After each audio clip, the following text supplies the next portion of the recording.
As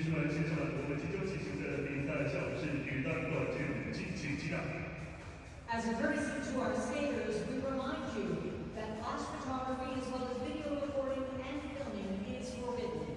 Gifts and flowers offered to the skaters at the end of their performance must be completely wrapped. We thank you very much for your cooperation. 我们提醒您，请勿在比赛过程中使用闪光灯及任何录像设备，同时请确保表演节结束表演后，您操作的礼物及鲜花已妥善通风。感谢您的关注。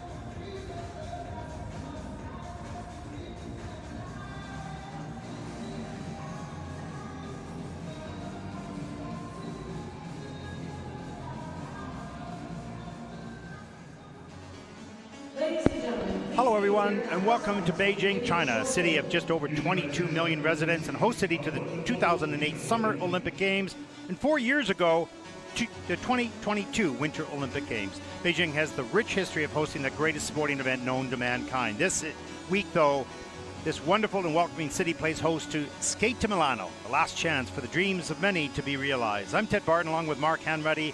We have the honor to bring you this continuing journey of the Olympic dreams of these athletes. Mark, we talked about this a little earlier. Both you and I were skaters, okay, me in the dark ages and caveman time, but we had the dream of Olympics. It's a special and compelling image, and if you haven't been in that position of trying to make those games, it's hard to explain. But for you, how do you explain that attachment to the two words, Olympic Games? I think the Olympic Games even transcends obviously our sport, and so for all of these athletes, their affinity and connection with the Olympic Games comes because of the lifetime commitment to pursuing the participation. But even beyond the athletes here, the words Olympic Games enter into the psyche of young people globally in and out of the sport. The Olympic Games resonates with everybody on the planet. It is incomprehensibly huge, and so us getting an insight into a point in time when it's almost touchable for so many skaters on the ice is, as you say, a privilege and an honor to represent, but it's also a very heavy responsibility as well, because this is a huge, huge moment in the lives of these young people. Yeah, and all we have is words to explain feelings.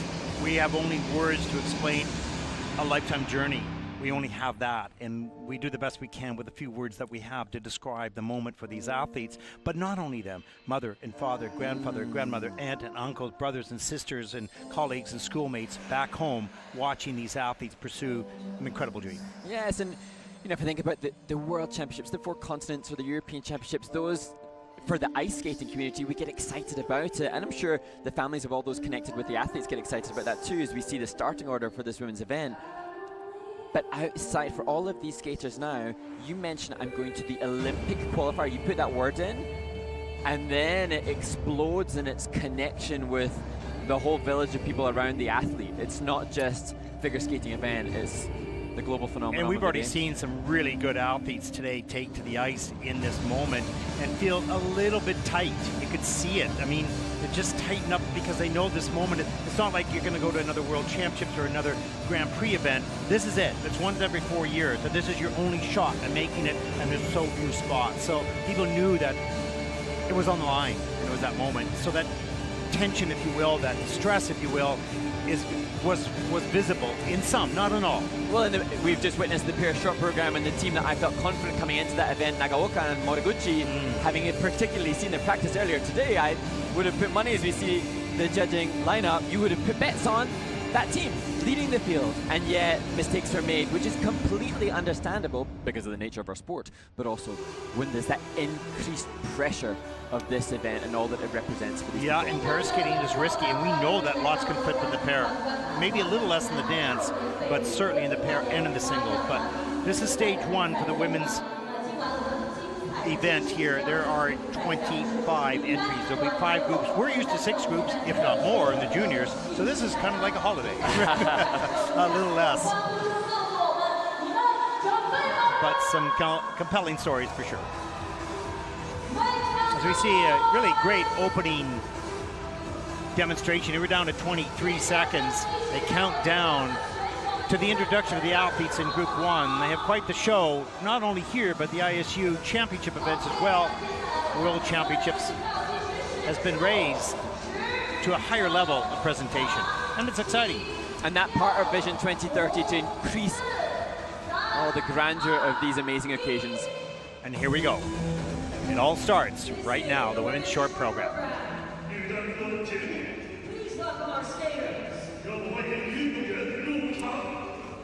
So as was the case witnessed for those watching the World Championships in Boston earlier this year, introduced from off the ice, the first skater in the women's short program representing Greece, Dimitra Cori. From Argentina, Sophia Nathle Deian. What an amazing moment for Argentina. And a great story for this young woman. What a wonderful moment. Individual neutral athlete, Victoria Zapanova. And now to the first of 2 neutral athletes competing in this event, Victoria Zapanova. She already an Olympian, having finished 13th at the Olympic Winter Games held in this city.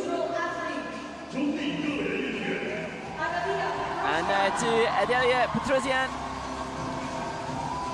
Great to hear crowd support for her here. Banners around the venue supporting her too. From Malaysia, Audrey Lee.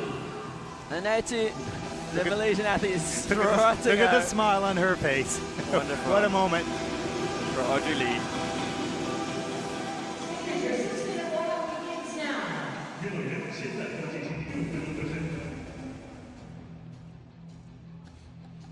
Well, you know, it's so wonderful, Mark. We've talked about this in the other events so far today, but some of these athletes come out of that curtain with a smile from ear to ear and a pride that, you know, this is not the Olympic Games. It's the final stage before the Olympic Games, and to make it this far here, representing your country, hopefully earning a spot for the country, for your country, is something very special. And it only happens, like the Games, every 4 years. It's something, and here in Beijing, they do such a wonderful job of the presentation. It is wonderful, but the Olympic Games, nobody can dispute that that is the greatest sporting stage of all. But this event is new, this concept of an Olympic qualification event within the International Skating Union's calendar of events. It is new. We're at the inaugural individual Olympic qualifier, and it's an exciting occasion. And that was a big decision by the ISU to take this over and make it an independent ISU production to raise the level of this, which it used to be embedded in another event. So I think the ISU has done a wonderful job to raise this journey for these athletes and gone way out of their way to make this type of presentation. And so that's just all part of their 2030 vision. Yes, and as you say, or as we said earlier today, there are many skating fans who are so connected with the sport and the nature of the Olympic cycle that reference this as the Chinese Nebelhorn, because so for so many seasons and Olympic cycles, the Nebelhorn Trophy in Oberstdorf was the Olympic qualifier. And it's kind of funny to hear it referred to as the Chinese Nebelhorn, but now that we're here and now that we're connecting with this event and all of the athletes on site, the coaches on site, they're connecting with, oh, this is a big deal. This is skate to Milano. It may be, skate to the next Olympic Games, but hopefully in due course, this will get an excitement of its own that won't need to be connected to something that happened. We know, having spoken to the athletes and the coaches, I think they were a little surprised coming into this venue to understand the scope of this event compared to what their imagery was in the past and what they thought it might be. It's bigger than that. Yeah, and I mean, gosh, Oberstdorf is a mecca for skating, and it's hosted so many amazing, memorable moments for our sport. And continues and to will still continue do so. To, absolutely. But this has a very, as we have said, the venue itself boasts a very Olympic feeling. The city itself too. Yeah. It is the Olympic city for the last game. Oh yeah, just driving here from the hotel to see the bird's nest and all the Olympic facilities, it's incredible. And interesting enough, we've been looking at the practice sessions and the planned program sheets. We do not have an athlete that we can see at this moment that is planning a triple axel or a quad jump. So therefore, this field it's an even playing field because they'll all do the triple combinations. They'll do the the program components, the spins, all level 4, all those types of things. So there's no element that will set one aside, and that is going to make that even a little tighter in the competition. And there's some pretty good skaters here. Yeah, absolutely. And as you said, the technical elements were the planned program content for so many of the athletes, particularly in the later stages, will be the likes of triple lutz, triple toe, triple flip as a solo jump. But we'll see that with the neutral athletes here, they have the same planned program content as their world ranking skaters in the last group. This event will really come down to grades of execution and program component scores. And I think, if we have clean skates, we're going to see a very tight competition, probably in the top 5 or 6 athletes, which we've seen in the pairs event as well. And just for confirmation, that in the women's event, there are 5 spots to be taken for the Olympic Winter Games in Milano Cortina. So this Skate to Milano event, just for those that are perhaps newer to what is taking place here, 5 remaining spots available from this competition. The others have already been selected based upon the World Championships, which took place in Boston earlier this year. Now 5 of coveted places. Yes, and it's open season on those 5 spots. Wow. And skating early, we saw that in the pairs. The Armenian team, of course, they established themselves right off the bat. I think they skated second in the first group, and they are sitting in second place after the short program.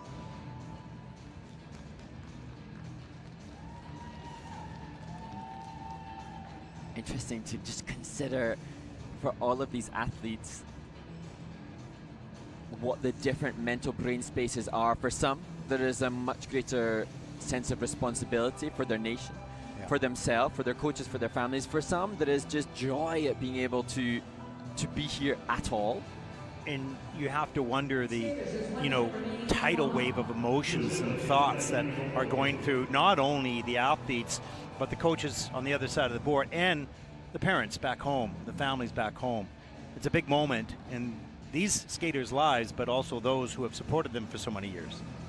And as is customary, the women on the ice now will have had practice earlier today. They were the first on the ice. They had a 7 a.m. practice in this rink. There is a practice rink here, but the women had the opportunity to skate in this main rink. 7 o'clock this morning, half-hour practice. So we see some breathing techniques, or maybe nose blem, we're not sure, but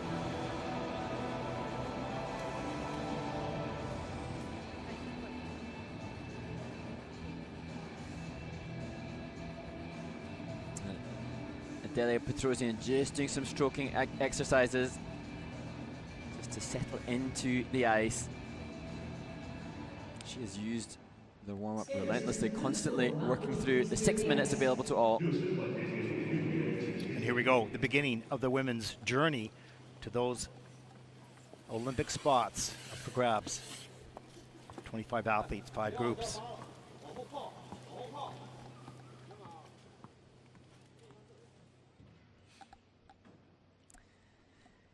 And the responsibility for opening the women's short program falls to the Greek representative, Dimitra Cori, a published author and published musician. 33 years old, very interesting fact. She holds 3 Greek national speed skating records, and she's competing in figure skating. And just a side note, she's fluent in 3 languages, Greek, Spanish, and English.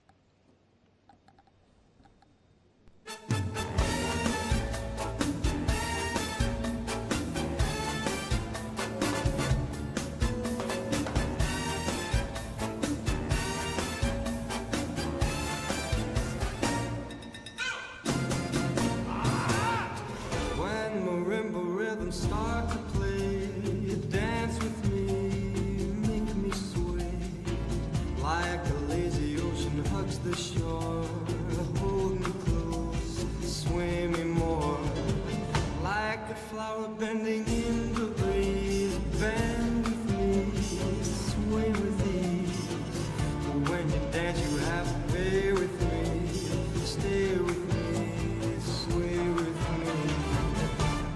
Dancers may be on the floor, dear, but my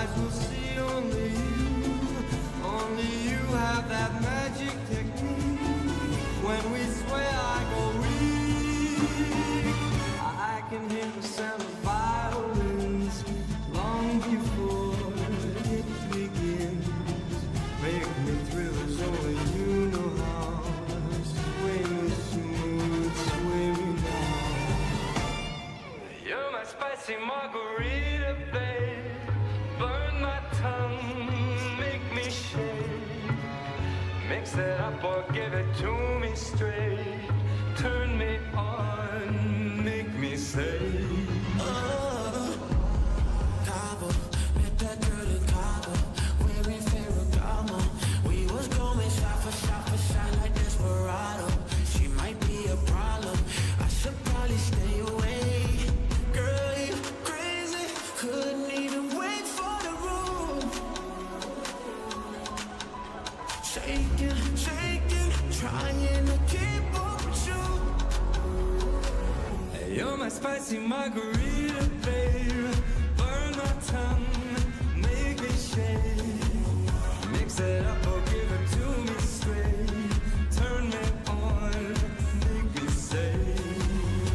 Shy, shy, shy, shy, I just can't stop. You're the only one I want. You're my spicy margarita, baby. Burn my tongue, make me say. Is it hot enough? Yeah, it's hot enough. Should I take it off? Hell yeah, you should take it off. Is it hot enough? Yeah, it's hot enough. Should I take it off? Hell yeah, you should take it off.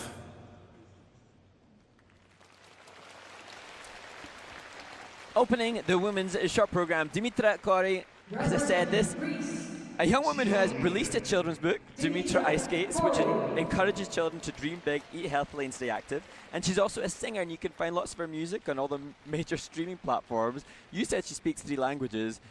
You know, she's not technically competitive on the ice with others that we'll see, but obviously an incredible human. Oh my gosh, off the ice. Yeah. How do you compare? How do you compete? Wow, brilliant. And you know, we've seen many brilliant skaters, brilliant people over the years. We've talked to them, interviewed them, and they have a fascination about the sport. Why? Because it's so difficult and you can't just figure it out by math. And you wonder with Dimitra, as successful as she is in other spheres and in other avenues, I wonder if this the one that she's drawn to most as we see her stepping up into the double axel. You could just see relate to assume the rotational position. Yeah, a little timid coming in, not enough momentum to help her carry her up and around all the way. And I think that's the state of her development at this stage. And it's a big moment on a big stage. Oh gosh. And just a double-double, we'll see triple of the loops, toe loop combo that Dimitra offered. Big smile.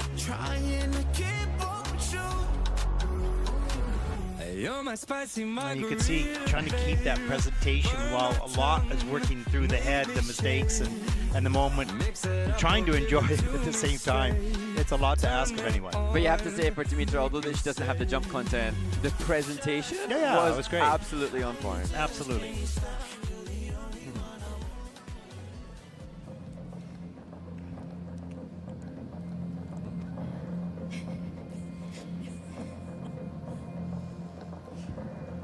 And just further confirmation that this event will have a broad spectrum of skaters and a broad spectrum of amazing humans too. Dimitra Cori has earned 27.55. 27.55 season's best for Dimitra.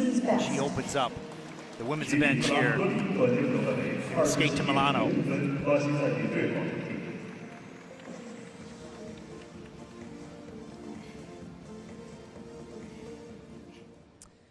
Our next skater represents Argentina. And now to a skater that missed all of last season due to stress fracture and torn ligaments in her ankle. Now back and so joyful to be here. Argentina's Sophia Nathle Deian. 19 years old, born in Atlanta in the United States and trains at Bethlehem. She's 16th this summer at the Cranberry Open in Boston.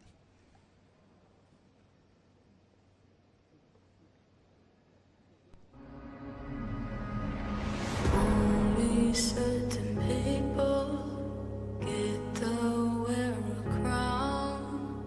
Only certain people make the world go round.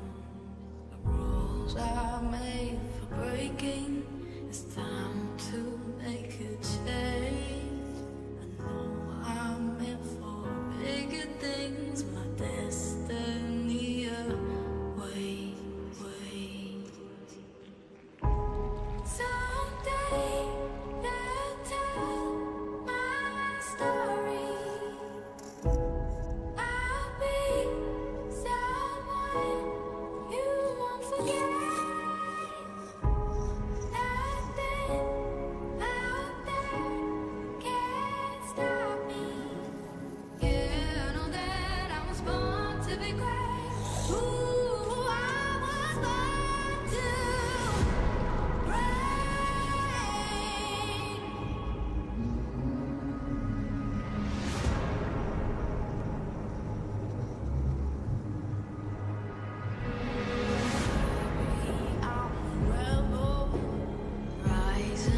You know, Mark, we've seen such joy from this young woman, you know, throughout the few days that we've seen her and spoken to her as well. She had so much energy on the takeoff the axle and the triple salto, over-rotated them, but she was working every moment and enjoying every moment. You can see the smile still on her face, and gratitude for this experience. Oh, the appreciation that Sophia Deian has shown for being here has been enough to fill this entire arena. And she said she just won her third Argentinian national title, but she said one of the greatest things about that, as her mother greets her off the ice, is what a lovely experience it was, and she feels so proud to be able to represent those skaters that supported her en route to that and feeling title. responsible to give them hope and them a dream as they watch her pursue hers. Double axel, good in the air, and over-rotated. Couldn't get the free leg back quick enough. It just stayed in too tight. Had to do a 3-turn. That's okay, she saved that. There's the triple salto. Watch the feet come in together and get a little tighter. And we'll watch that landing.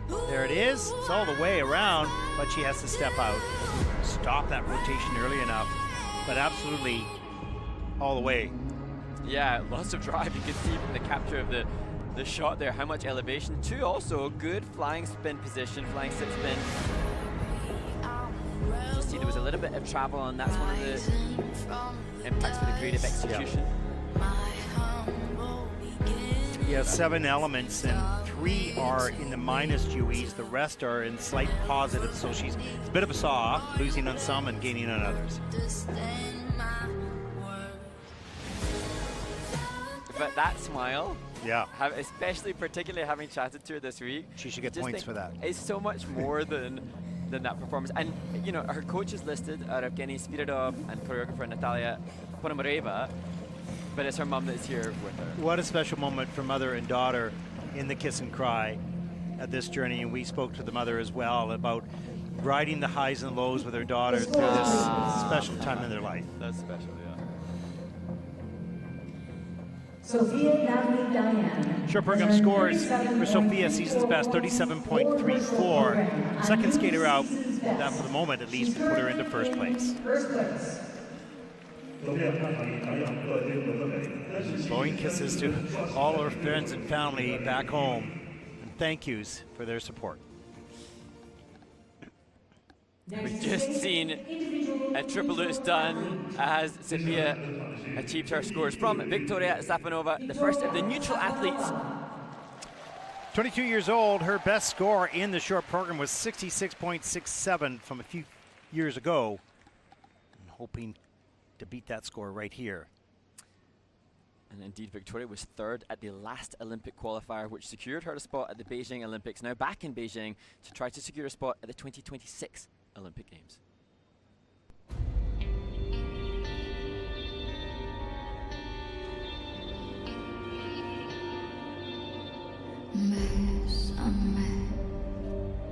Bésame mucho,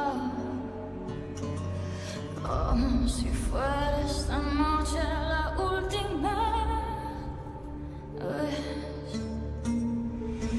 Bésame, bésame mucho, que tengo miedo a perderte después. Bésame mucho, como si fuera esta noche la última vez. Bésame, bésame mucho, que tengo miedo a perderte.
Well, Mark, such an efficient jumper. It's so tight and straight in the air. It makes it look effortless, which is exactly what you want to do. It looks easy. That's good for the judging, but it's difficult. Well, effortless is the word that I was going to describe for Victoria Zapanova.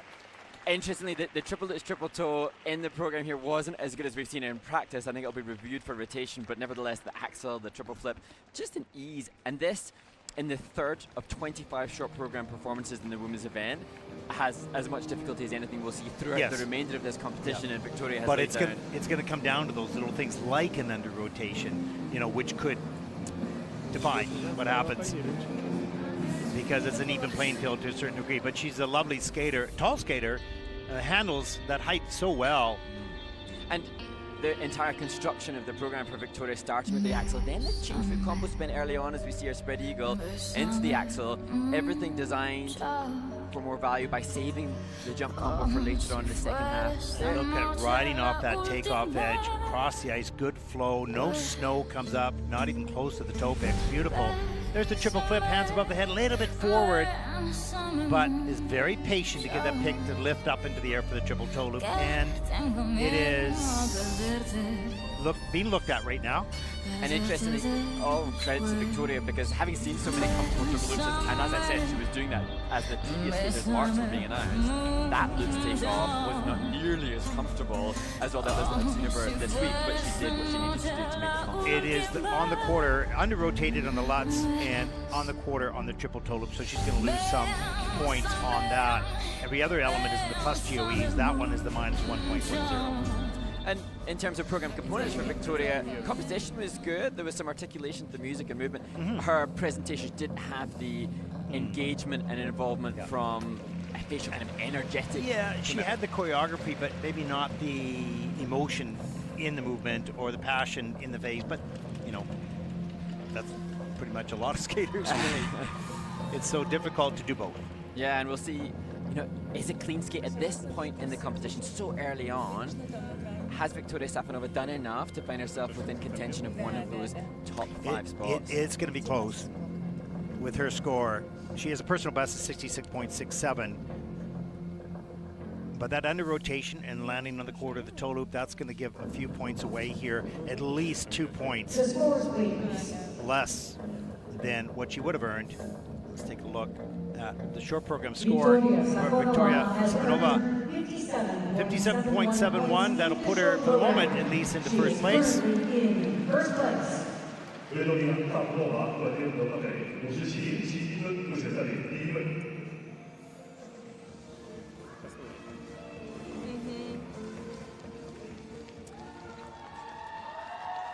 And now you may be able to hear the incredible support for the next neutral athlete, Adelia Petruian. 18 years old, personal best score in the short program, 70.86 from a few years ago.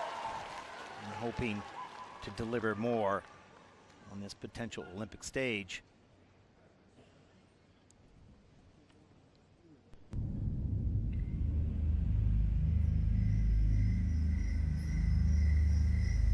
Planet Earth, my home, my place. What about sunrise? What about rain? What about all the things that you said we were to gain? Did you ever stop to notice all the blood we shed before? Did you ever stop to notice this crying earth, this weird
majestic.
Well, Mark, some really nice scores in regards to the GOE on some of these elements, except for the triple Lutz that is in the minuses at the moment. We'll take a look at it perhaps in the replay, but overall, pretty strong performance.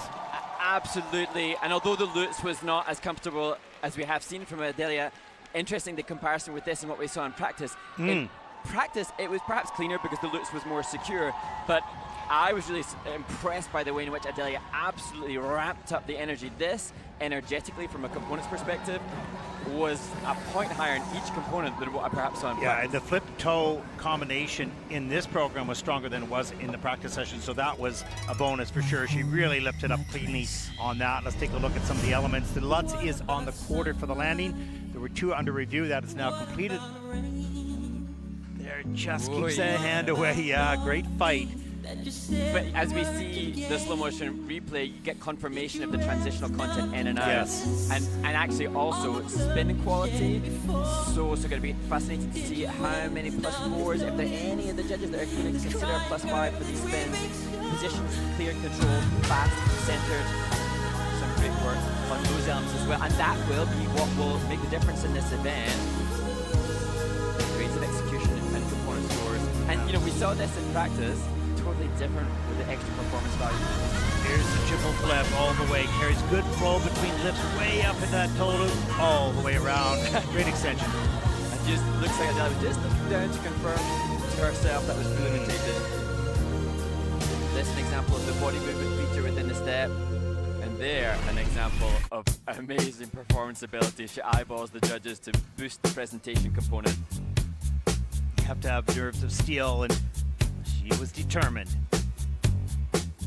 And Adelia has been injured over this summer, and that perhaps part of the reason that we don't see the same planned program content that we have seen her from the jumping passes in domestic events, but she's absolutely delivered the planned program content that she had intended here.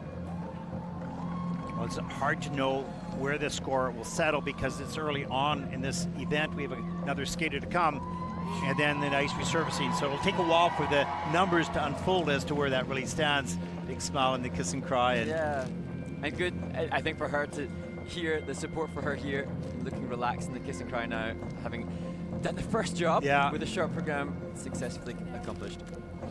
Exactly. The scores, please. Short program scores for Adelia Petruian. Adelia Petruian has earned It's a 68.72. That takes the lead early on in this competition. We'll see how that number stands up throughout the event. But a good start.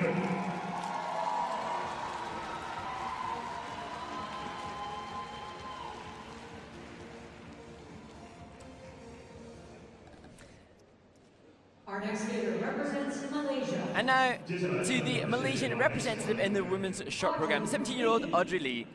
17 years old, born and trains in Houston, Texas. She was 21st last year on the Junior Grand Prix in Bangkok, recently 9th in the Asian Open. Audrey will skate to Desperado for her short program.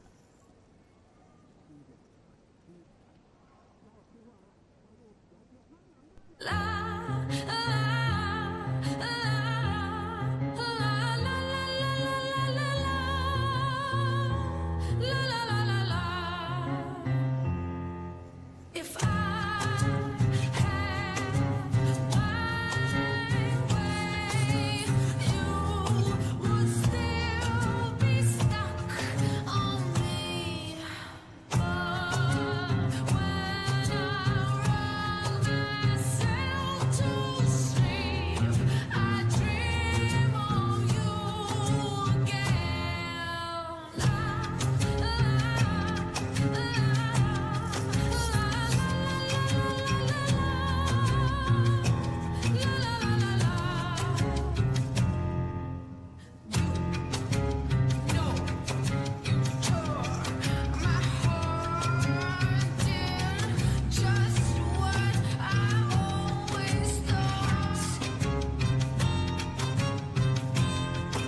She really showcased some great stuff at the end of the program.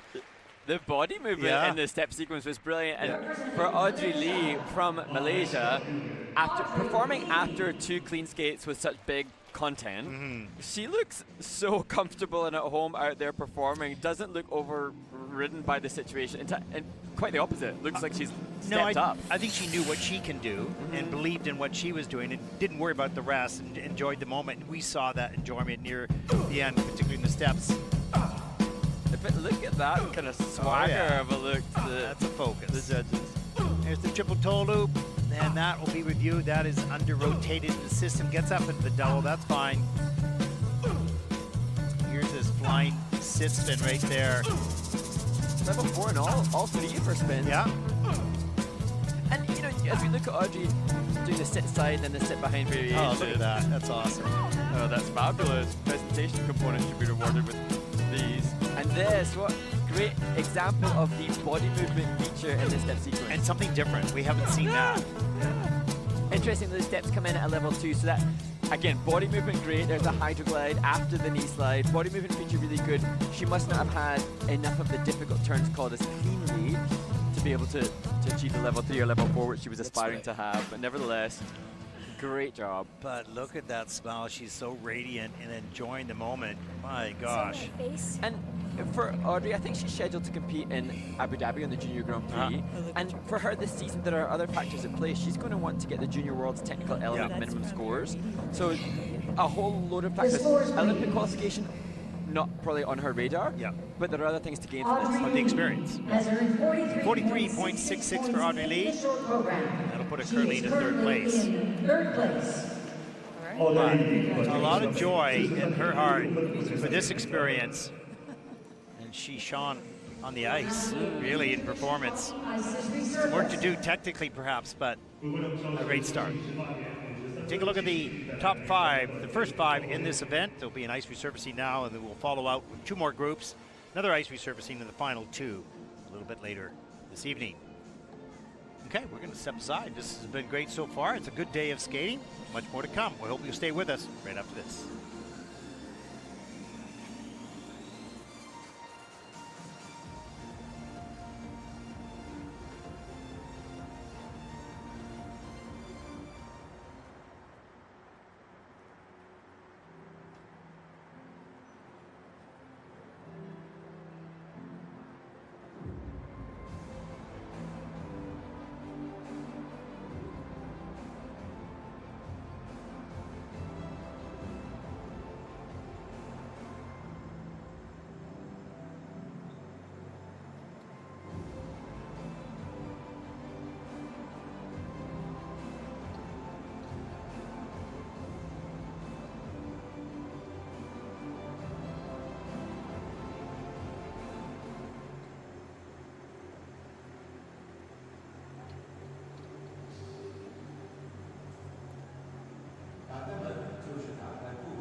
Welcome back, everyone, to Beijing. Group number 2 in the women's short program. Been exciting so far, Mark. Yeah, fantastic skating already with Adelia Petruian leading Victoria Zapanova as we head to the next group with Maxine Bautista from Philippines, opening the second group. From Azerbaijan, And now to Naris Salia Manova, the Azerbaijani skater. From Australia, Victoria Alcantara. And then the 19-year-old born in Melbourne, Victoria Alcantara. From New Zealand, Petra Latti. Oh, look at she's enjoying the moment. Proudly Yeah. representing New Zealand, Petra Latti. From Czechia, Michaela Plastova. And then the final skater in this group, Michaela Plastova from Czechia.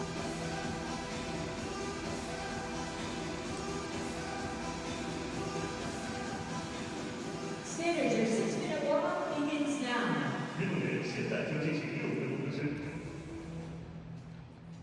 And Ted, as we look at the order of performance for this group, these are the women that, again, based on world ranking, come into this event less likely to be focused on the Olympic qualification spots, the top 5 spots, but for many there are other factors at play representing their nation, one, and potentially even to achieve minimum technical element scores to facilitate participation at championship level later in this season. Yeah, with 25 entries into this event, there's more to play, more at play than just those top spots, of course. So, you know, we have seen some juniors already. Another one on the ice right now. We've seen her in Petra Latti from New Zealand on 2 junior Grand Prix so far. But this is a new heightened experience for her, and there's others in the event as well. So gaining experience at this level in this moment is exciting, and then there'll be the middle group that's just on the edge of that The final, periphery. yeah, exactly, that final group, and they'll be battling. But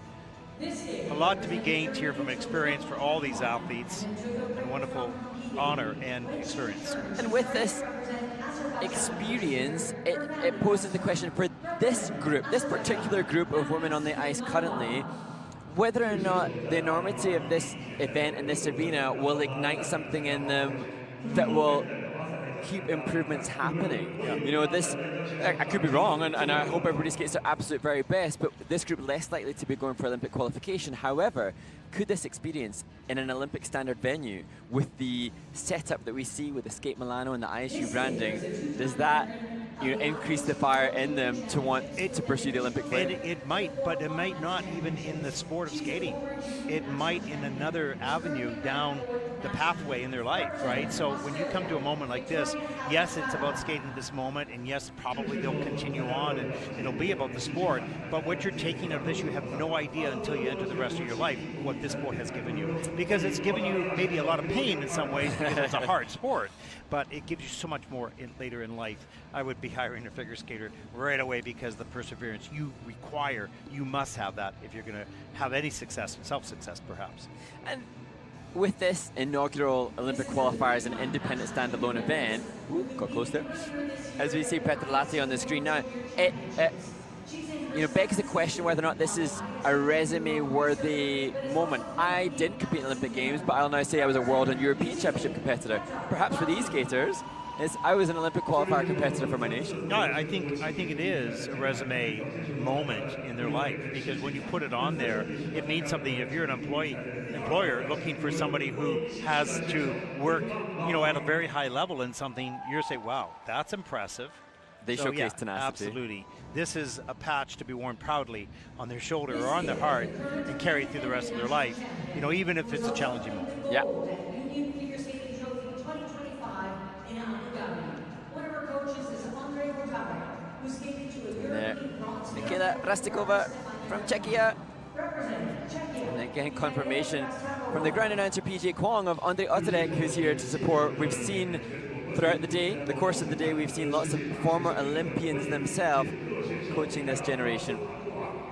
And it's interesting for us to cover this event. We cover a lot of juniors, of course. We've done seniors as well, remotely, generally speaking. But you start to get sort of, you understand the juniors and you understand the top seniors, then there's this bridge, this gap between, not a gap, but a bridge between junior and growing into a senior, and that is a lot of this event, not all of it, but a lot of it, and then so are the Challenger Series, right? So there's a lot more than just the top of senior and the top of junior. There's a lot more skaters around the world that are gaining experience and hope to move up into seniors at a high level, but that's a long journey.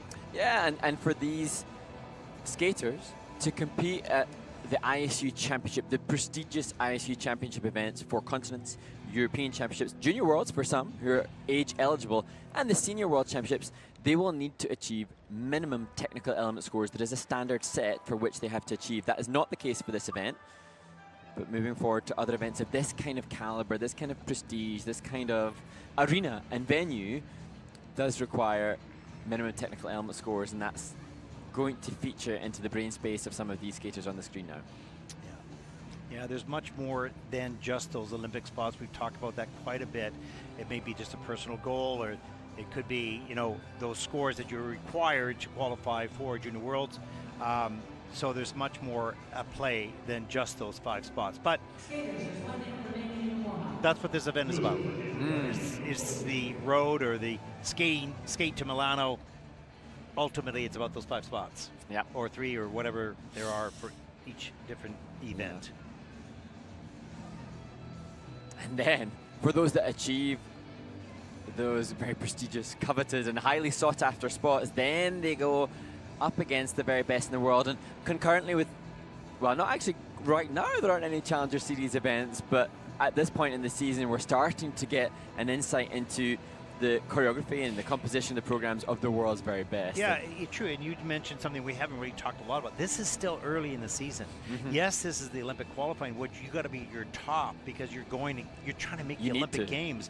But this is very early in their season. They may have had a summer comp. They probably would have had a summer competition. Some have had Junior Grand Prix, but it has not been 4 or 5 months of intense competition where you start to hone your skills both physically and psychologically. This is still early on, so it is a little bit challenging. And we've seen now performances internationally of the top 3 medalists from last year's World Championships. Monochiba, Kari Sakamoto, Alyssa Liu, they've all made mistakes because it's this early in the season. Absolutely. But a different remit for these athletes.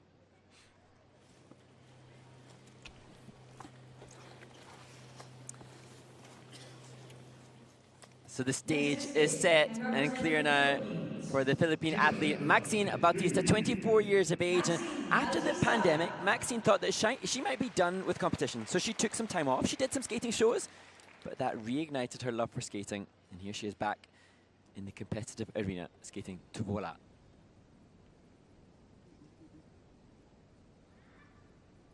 Écoutez-moi, moi la chanteuse Adelia, parlez de moi, à vos amours, à vos amis, parlez-leur de cette fille aux yeux noirs et de son rêve faux. Moi ce que je veux, c'est écrire des histoires qui arrivent jusqu'à vous. C'est tout. Voilà, voilà, voilà, voilà qui je suis. Mais voilà mes messieurs, mes années j'apporte. Oui, mais voilà tout le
Well, interesting. She did the triple flip, double toe loop, the triple loop, swish that, but the double axel it was just really odd. But it's a powerful, emotional, vocal, obviously, and she did a really nice job, particularly at the end of the program. And a different rendition of Wolof than the Barbara Pravi that we used to hear.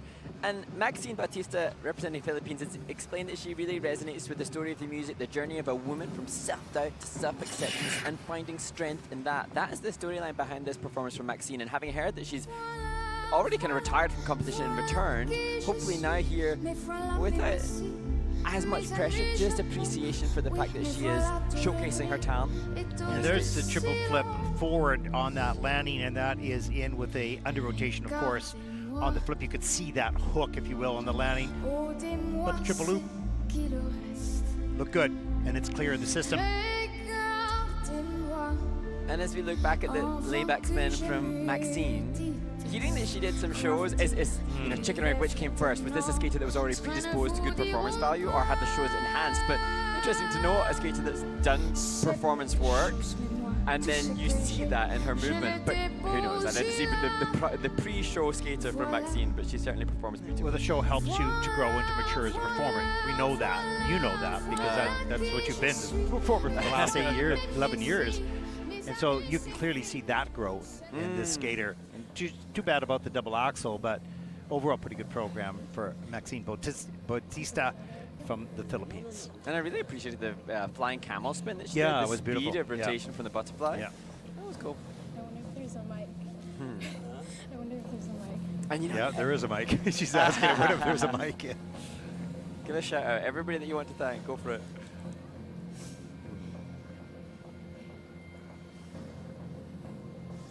Good on. The scores, please.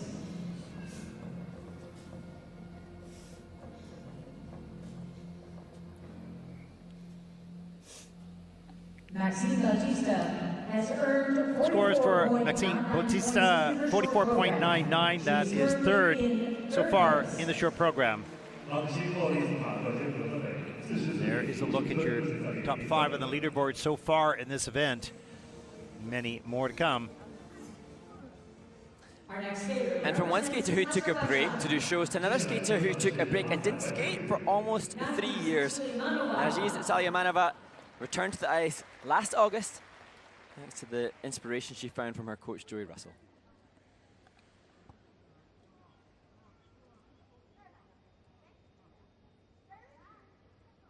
I'll always remember us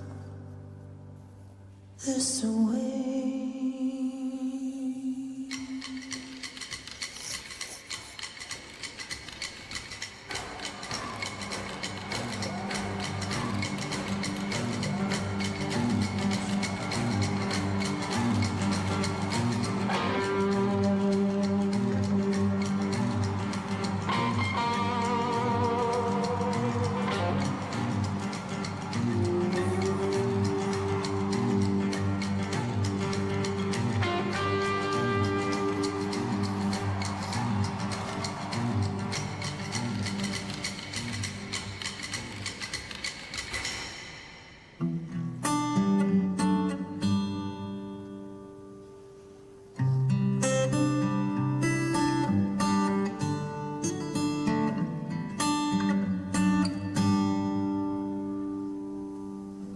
Tell me something, boy. Aren't you tired trying to fill that void? Or do you need more? Ain't it hard keeping it so hardcore? I'm falling. In all the good times I find myself longing for change, and in the bad times I fear my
Azerbaijan's Naris Salia Manova skates with the passion that this music requires. And it's such an unconventional history to take a 3-year gap from the sport and come back, make it to Worlds like she has. But don't you think that sometimes when you do take that break, you come back with that pure love of skating, no matter what the result is? You skate for a result early on when you're younger, and you take a break and you realize there's unfinished business. And that business might be just loving to be out there again, which I think is what we saw here.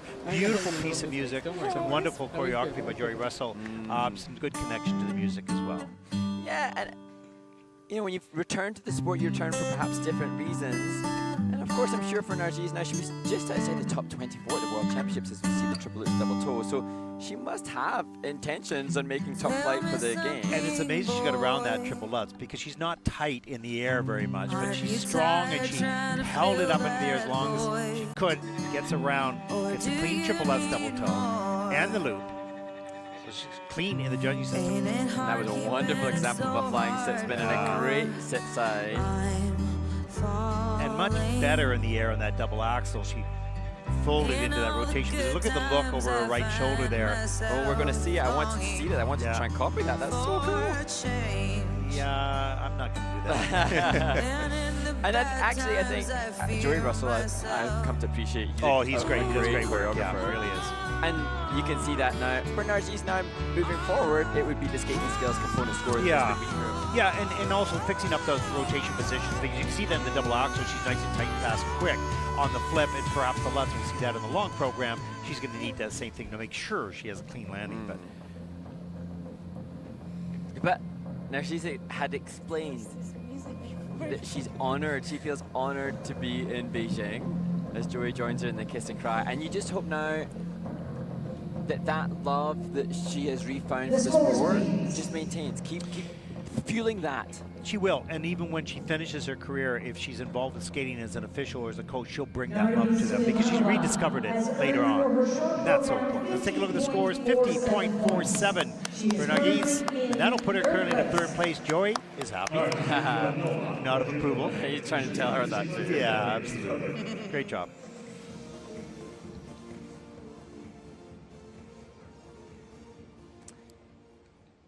And another skater that has been on their own journey, Victoria Alcantara from Melbourne. She was given the opportunity to train in Canada, and after a few visits, she's relocated her family to Toronto, and then adjusted again, training in the States. 4th in senior nationals last year, 9th at the recent Robin Cousins Cup in Sheffield. Lady Gaga again. I've got the world on a string, sitting on a rainbow. Got that string around my finger. Lucky me.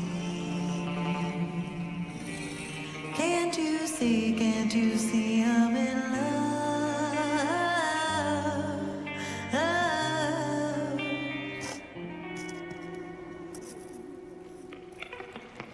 I've got a song that I sing. I can make the rain go anytime I move my finger. Lucky me. Can't you see I'm in love? Life is a beautiful thing.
Victoria Alcantara from Australia. This is one of those performances that is never planned and, you know, unforeseen perhaps. And it just, how do you keep the performance going? She did a nice job of the step sequence at the end of the program, because you could just sort of, not could give up, but some do lose that energy, and I thought she fought through that. That's the good news.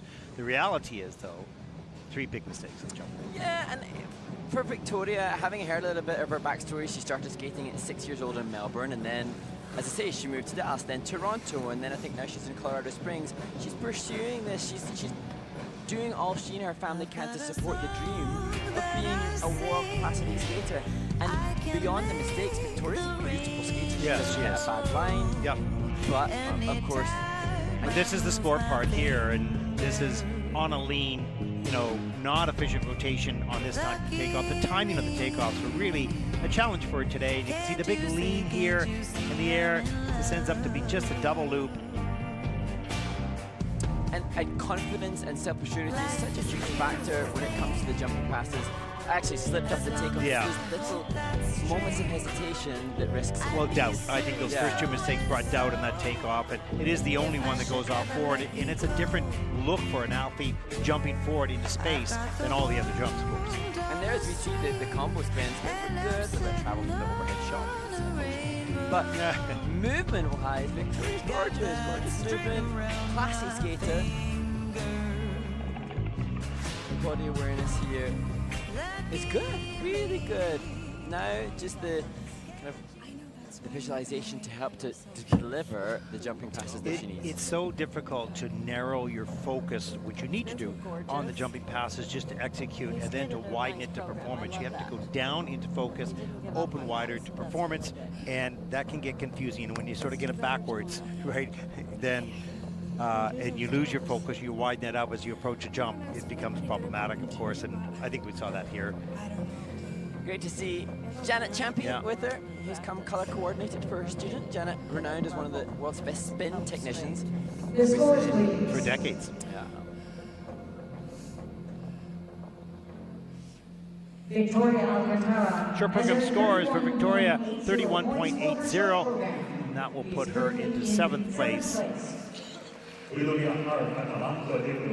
Unrelated to the numbers, it's not what you want to feel when you lead that ice, and we know we'll see more in the free program, probably more confidence and more determination to leave Beijing on a positive note. And talking of the need for confidence, self-belief, Petra Latti from New Zealand takes to the ice.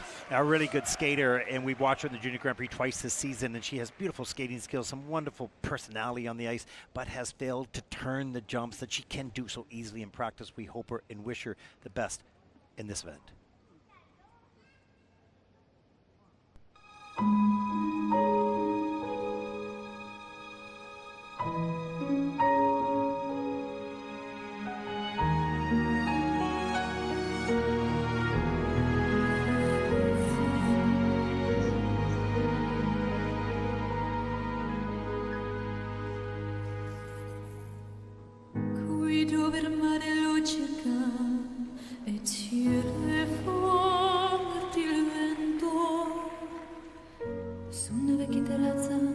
Davanti al goffo di sorriento, un abbraccio, una ragazza dopo che aveva pianto, poi si schiarisce la voce e ricominci al canto.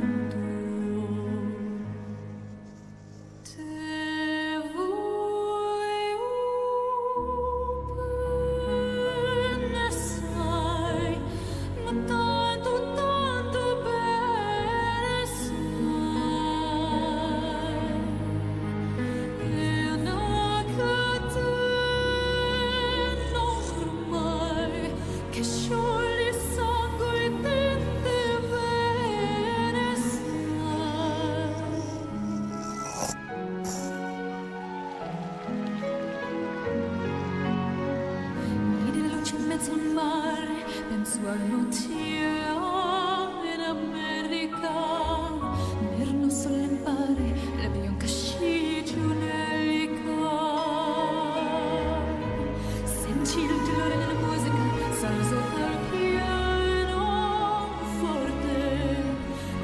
giù una lacrima e lui credette affogare.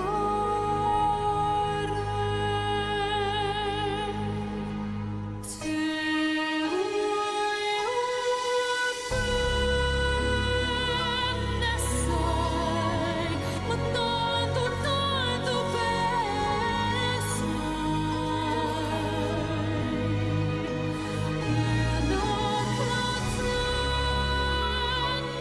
ormai che scioglie i sangue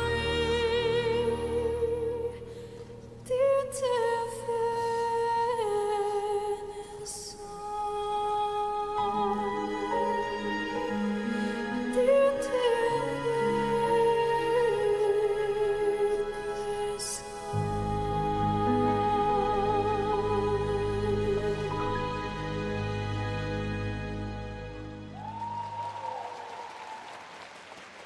Well, both you and I looked at each other during this performance. We've watched this girl. We love her personality. We love her skating on the Junior Grand Prix, but she's really struggled.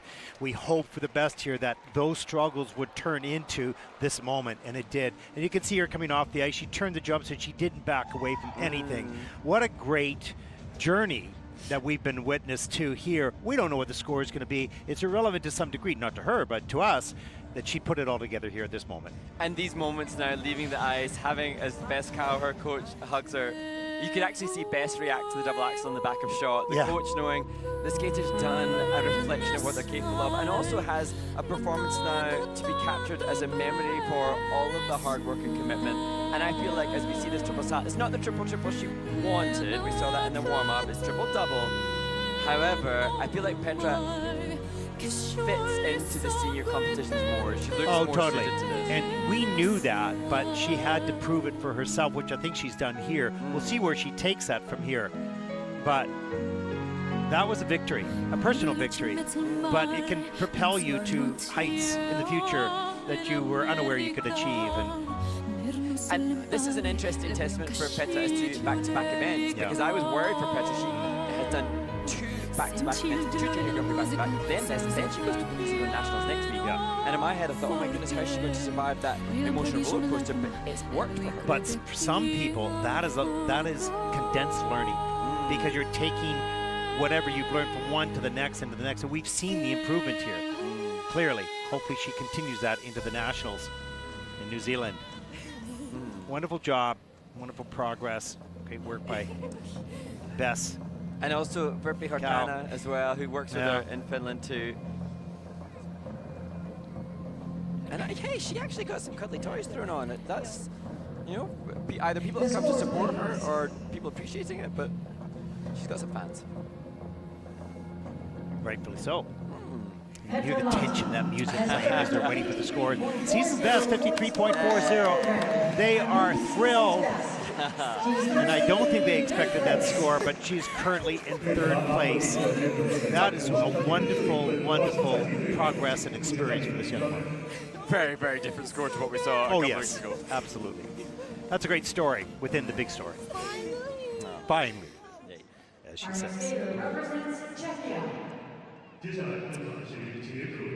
And now to the Czechia representative, Michaela Plastova. 20 years old, she's the Czechia's champion, was 19th at Europeans last season. She has a personal best, 47.76.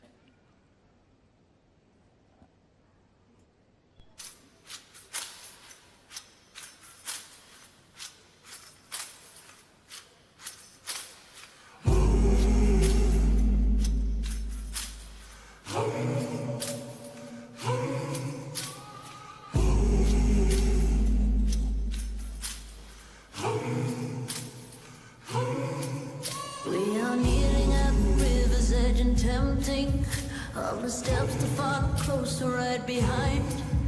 Is it only when you feel the pot is empty that it's gnawing at the corners of your mind? I will ask you for mercy. I will come to your mind. What you'll see is the worst me, not the last of my kind. In the muddy water we're falling.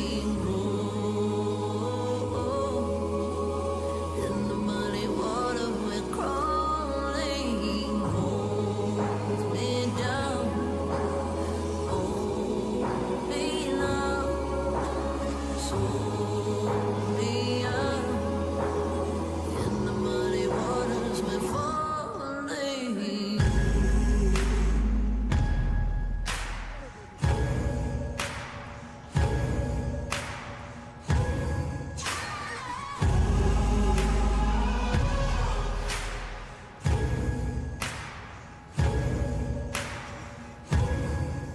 It is not clear why we choose the fire pathway.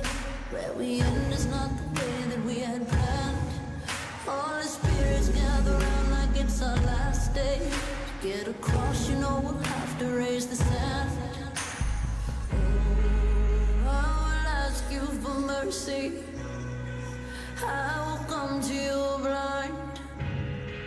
What you see is the worst me, not the last of my kind. In the muddy water we're falling.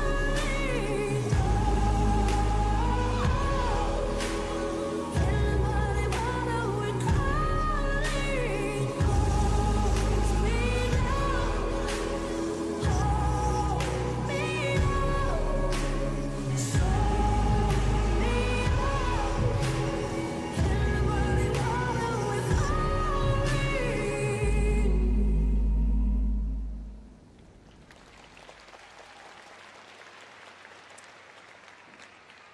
Michaela Plastova from Czechia. Oh, she'll be so disappointed, of course. But to me, Ted, having known that this is a skater who was so happy with the performance at the test gate in Czechia, which is what essentially secured her place here. I know that she loves this program. It's a unique program, and she totally embraced it. I felt, though, that the off-axis lutz and then the torrid fall on the flip was an example of a skater whose adrenaline just made them feel totally discombobulated. Wasn't in the moment. Wasn't in the moment. The music is, I mean, we're lucky here. We hear the music so well. It's so powerful and deep, and you can see her wanting to hit that, but those mistakes sort of took her out of the program a little bit. But the slow-mo now, unique, short program, and committed. But here, just took great outside. Yeah, super. But it's nowhere near. It looked okay in the air. It just opened up too early. Here's the flip. Totally want to relive this ball. Overturned that three-turn. Picked way too far inside and under-rotate with the upper body. Shoulder. Yeah, wow. And Michaela had struggled. She had foot pain in the off-season, but she said that that had abated and she'd been able to train fully again. But, you know, as we say so many times, you cannot replicate the pressure of this occasion. And now for Michaela, she needs to build on this. She wants, ideally, to go to the World Championships in her home country, representing Czechia at the World Championships in Prague. So in order to do that, she's got to get that 88-point minimum technical element score. So that's not going to happen here, but the learning opportunity as she shrugs her shoulders will hopefully help the free skate to be something she could potentially use. Yeah, you know, it's a big search for these athletes that are capable of reaching those scores or a goal or a championship, but it's elusive in the pressure at the moment because, as you just said, you cannot practice that. No. You cannot prepare for this because it's something you have to experience. The stepping on the ice in a big building with the television cameras and the lights, which you do not practice in, and you generally don't compete in. Right? It can be intimidating. Let's take a look at the scores. 40.63 for Michaela, and that'll put her currently into 7th place.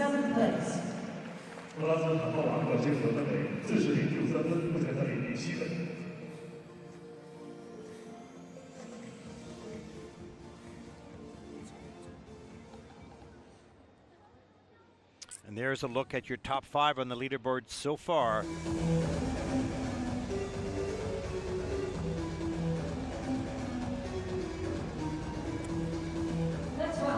We get introduced to group number 3.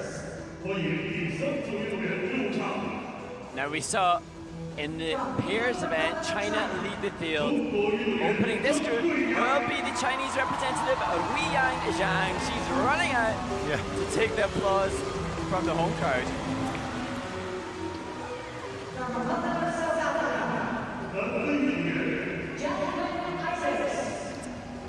The running continues as Quinn Issacs, representing South Africa, takes to the ice. I don't know if they think they have to run or they're just, I'm not sure. Oh, we're walking calmly. There we go. Nikki Worries striding out says, I got this. Yeah. I'm in control. From Mexico, Andrea Montino Canu. And now to a skater who said they could not be more excited about this event. Mexico's Andrea Montino Canu. From Hong Kong, China,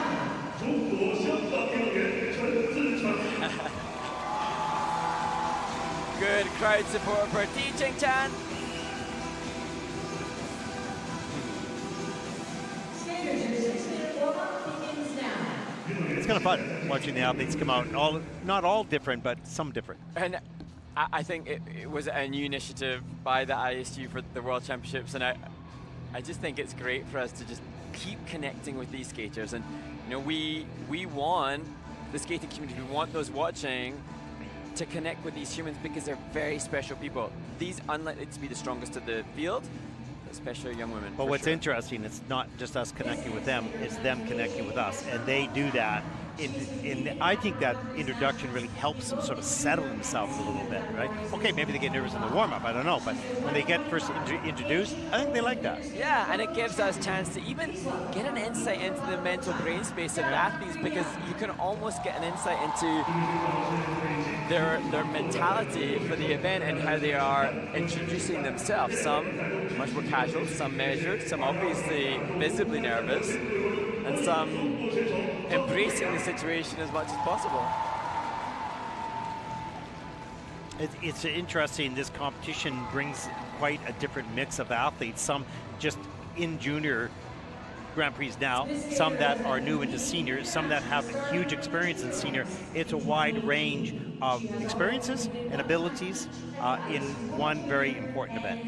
And as we have traversed the globe with the Junior Grand Prix and the Challenger Series events that are occurring around about this time, if we think of the different Challenger Series events in the seniors as we watch seniors, Lombardia Trophy, there were more European participants. Kanoshita, the event in Japan, there were more Asian participants. Yes. This event, this independent Skate to Milano event is bringing the world. entire world Yeah. to this competition, and so we're seeing different techniques, different cultural mentalities. Yeah, and you know, for those that are listening to this that don't follow the Junior Grand Prix or whatever we've been talking about, is the expansion of the sport worldwide. So yes, some of the audience numbers are down in some of the countries around the world, but it's expanding. We're going to Abu Dhabi, Middle East. We've never had an ISU competition in that. We see many South American countries now participating on the Junior Grand Prix, wanting to have more. So skating is becoming globalized, if you will.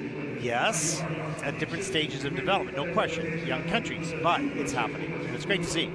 And we haven't really tapped into the Vision 2030 as much as we perhaps have in the Junior Grand Prix, and the Go ISU, the pillars of that Vision 2030, the first of which is growth. And the objective from the ISU, as we see Andrea Canu, is to excite and attract global fans through better fan engagement. And at this opportunity, in the proceedings of this event, as we watch Andrea, we can just acknowledge the wonderful work that is being done. The social media team do a fantastic job of continuing to push and engage with others. And whilst we see it through the lens of this medium of live streaming, we're also getting treated to some amazing behind the scenes. And this is just the start. The Vision 2030 has much more coming over the next 4 years. Once these Olympic Games are done, a new Congress will take place in June, of course, new members of committees, et cetera, voting and whatnot, but also the look inside at this sport and how we can present the sport in a better way. I think they've already done a good job in presenting how they do it with the music and with the rink boards and all of that. But can the sport be presented on ice in a different way? Like perhaps the types of programs that we have or whatever. I know that's not our decision, we have nothing to do with it, but we do know that people are looking at how to present the sport in a different way to be able to communicate how incredible the sport is. It looks so nice and it looks at times so easy, but it is not. Yes, and particularly because I've got the criteria in front of me, but when I'm referencing this 2030 vision and the Go ISU, innovation is an aspect, and the objective is to evolve the skating product to be relevant to the next generation.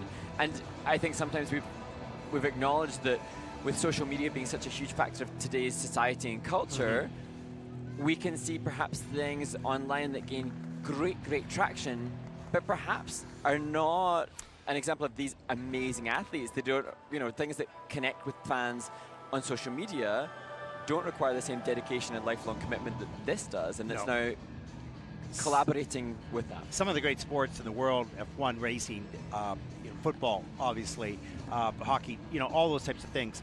They have now, Netflix has taken them on and went behind the scenes and told the stories. We have not had that happen here. We leave that up to television, which they don't really have the resources to do or spend the money on that. So we're watching one aspect of the sport, and that's this competition. We're trying to tell the story of the journey of these athletes up to that point, but we have limited time to do so. There's so much more that goes into these incredible young athletes and this ridiculously difficult sport that is untold. And that needs to get told. And I think the ISU will look at different ways of doing that, I hope. And, you know, as we look, you know, all that you have mentioned there, we have this window of time with which to represent the athletes. So we see 5 women on the ice now, adorned in these incredibly expensive, wonderful costumes, performing so effortlessly and beautifully. But behind all of that is a lifetime of commitment with a huge amount of sacrifice from them and their families and the village of people behind them. And that's just at that side. There's other things. Who designed that costume? Who made that costume? We've got fashion, we've got choreography, we have music, we have ridiculously difficult physical, technical elements. We have so many different aspects that I don't know that we do the best job at covering them all, at bringing them alive, so that people who enjoy costume design, they'll know a little bit about it. People that enjoy choreography will obviously do that, right? So much more to come, and we'll see what the ISU comes up with over the next few years, but the potential is exciting. Here we go.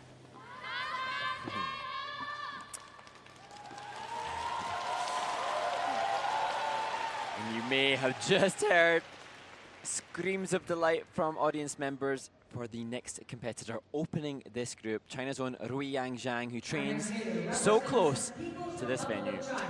17 years old. She's ranked 5th in junior in China and 8th in senior. Lots of experience, well known, and a bright future. And Rui Yang Jang will skate to Frozen by Madonna for her short program.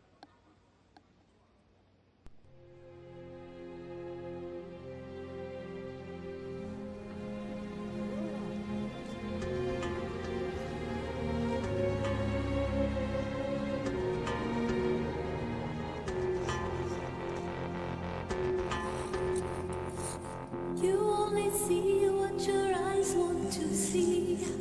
How can life be what you want it to be? You're frozen.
Wow. And you could see everyone standing up, not just because she's hometown, but because that was a solid show program, Mark. And we saw earlier today Zhang and Huang in the pairs competition becoming triumphant. Rui Yang Jang has just skated in a way that leads me to believe that these Chinese athletes competing at the Skate to Milano event have been very well prepped, not just physically but mentally, because that shows real resilience to go out and skate cleanly under the pressure. Yeah. And going back quickly, after COVID, for a number of years, we didn't see many athletes, many Chinese athletes on the Junior Grand Prix, so we didn't really know the development. But as we see them, as they came along, we thought, wow, this is really getting strong. We were in Wuxi last year. We saw so many good athletes, and there was a test day of like thousands of skaters. So the sport of figure skating is growing immensely here in China. We're starting to see the benefits of that. As we see the triple salto, feet flow up into the triple toe loop. Solid landing. And Rui Yang Jang's international ISU scores only at 47 points. However, the happy reason that she finds herself here as we look at this triple flip, she won the Asian Open Trophy in Manila and she had a 58-point score short program there. Yeah. So that's an indication of what she's been capable of at lesser events. But to deliver at this big occasion, with the audience that you can see had brought an army of cuddly toys to support her, and this real testament to the preparation. She's going to destroy her personal best score with this one, that's for sure. She was not intimidated by this audience or intimidated by the moment. She was motivated, and she delivered. There she is, smile and a wave. And penguin? An owl? Sure. An owl? Oh, it's an owl, yeah. Okay. You know, Pokemon. kind of look the same a little bit. But She's got a whole array. And it was what we maybe didn't capture on camera is the volume of cuddly toys. Yeah. She waits for that score. You can hear the music, the tension in the background. They're building this great. And remember, this is an athlete that trains with the national team in the figure skating rig that was used at the Beijing 2022 Winter Olympics. She hasn't had to travel as far. She is a little bit more used to what's happening. So perhaps that's paid into her. And skating at home can be a benefit for some and a drawback for others, but obviously for her, she stepped on the ice and was fueled by the audience. Over to new heights in a score at least. Excited to see this reaction when she sees what she's got. Exactly. There it is, 62.78, and she's all of a sudden happy, clapping the owl. That puts her currently into second place. She's in the hunt. She's in the game, and we'll see what happens. We have many more skaters yet to come, but so far, looks good. Yeah. Our next skater is from South Africa. And now to the skater from the Republic of South Africa, Quinn Issacs. 20 years old, born and trains in Cape Town. Jian, she was indeed the only skater from the African continent at the Four Continents Championships.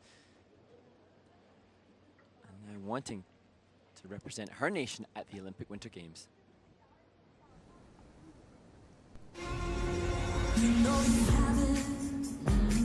You take a moment, make it magic. Yeah, the way you move is so dramatic. I think I might make you a habit. Yeah, see all these faces, so many numbers on your weak list. You make me wanna make some changes. Drive me to drink, I'm drinking kisses. Yeah. Every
great save on that last sliding move. Geez, there's some great moves in that program. One mistake, but the rest of the program was delightful. Yeah, some really great choreographic musicality from Quinn Issacs. And this is a skater who's put a sabbatical from their studies. She's returning to her law degree when all her goals are met. And this is the case with so many of these athletes. The sacrifice is huge. And with the blessing of her coach in South Africa, Megan Lily, Quinn has relocated to train in Italy with the support of her family to fund that. And you know, there's just so much commitment. We get to gather a little bit more intel on what these athletes and their families are doing. You appreciate the enormity of this sacrifice. You know, even just to have Audrey here as part of this, so much has gone to fund participation in this event as we look back at that triple flip. That was a heavy toe pick and under-rotated, downgraded, in fact, that triple flip. That's a, you know, a tough start to the program, but she never looked back. She only looked forward. She executes this really nice triple Salchow. Solid on the landing, down soft in the knee, up into the double toe loop. And that comes in with a plus GOE. She's adding some points to the base value for the quality. And Quinn, she was the first time in 10 years that a South African skater to skate this junior world in 4 continents. So she's flying the flag, doing all that she can. I'm not scared to interpret right in front of the judges. No, exactly. Very playful. And that could be intimidating both for the judge and the skater. Yeah. Interestingly as well, the Olympics.com, I started an article about Quinn. So she's gaining awareness with her efforts on a bigger stage as she represents, you know, a real example of representation. And, you know, kudos and shout out to Andre Otorek, who, you know, the training done at the Ice Lab Bergamo, it's an international skating centre of excellence, and they're very, very open to supporting athletes around the world. Short program scores 43.16. That's what Quinn Issacs, South Africa, currently in the 8th place.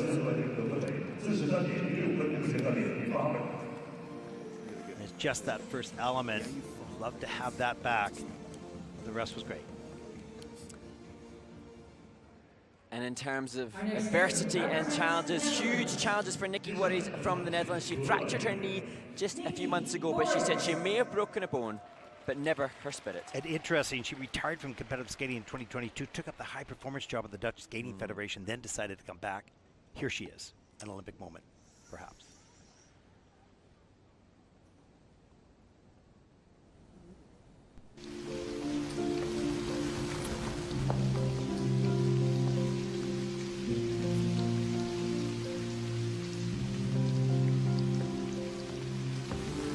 Can I take your name, please, love?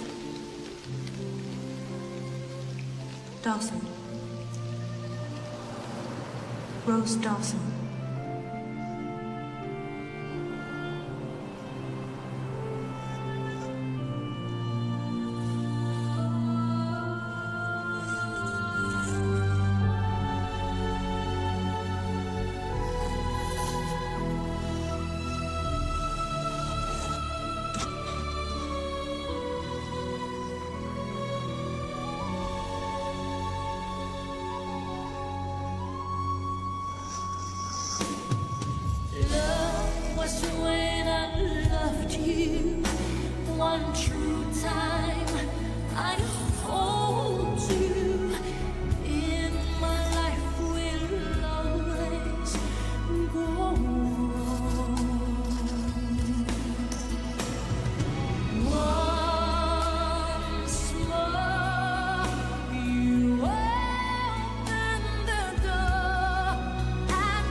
Go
Netherlands athlete Nikki Worries.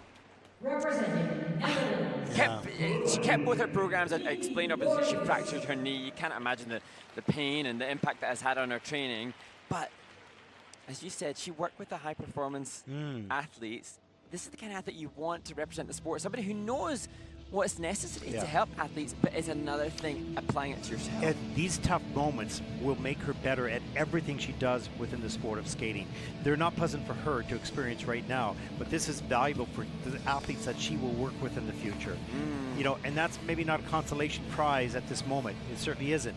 But she wanted this so badly. You could see her pull her upper body, turning into those elements to begin with, and that was problematic. But those are lessons that will be learned that others will benefit from her experience. So you can see the legs are a little bit bent in the air. The rotation was slow and then a really awkward.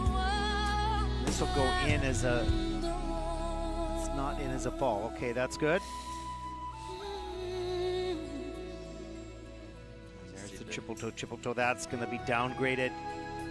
It is. And one of the hardest things in the sport, Mark, is to press forward. And a beautiful piece of music and a beautiful costume, beautiful choreography after 2 disappointments. It's one of the hardest things in life to carry on, but you have to carry on. Yeah, and as you say, Nikki's got so much to offer from a psychological perspective, but she said that she's self-funded to get her and her coach here.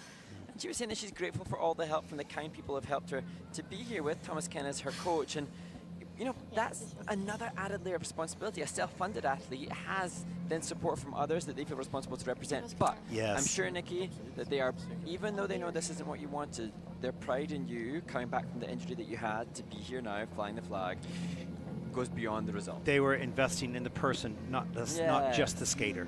The person, because you have so much to offer in everything that you'll bring to the sport and the rest of your life. It wasn't just about this moment. You feel it now, for sure. But there's much more to come.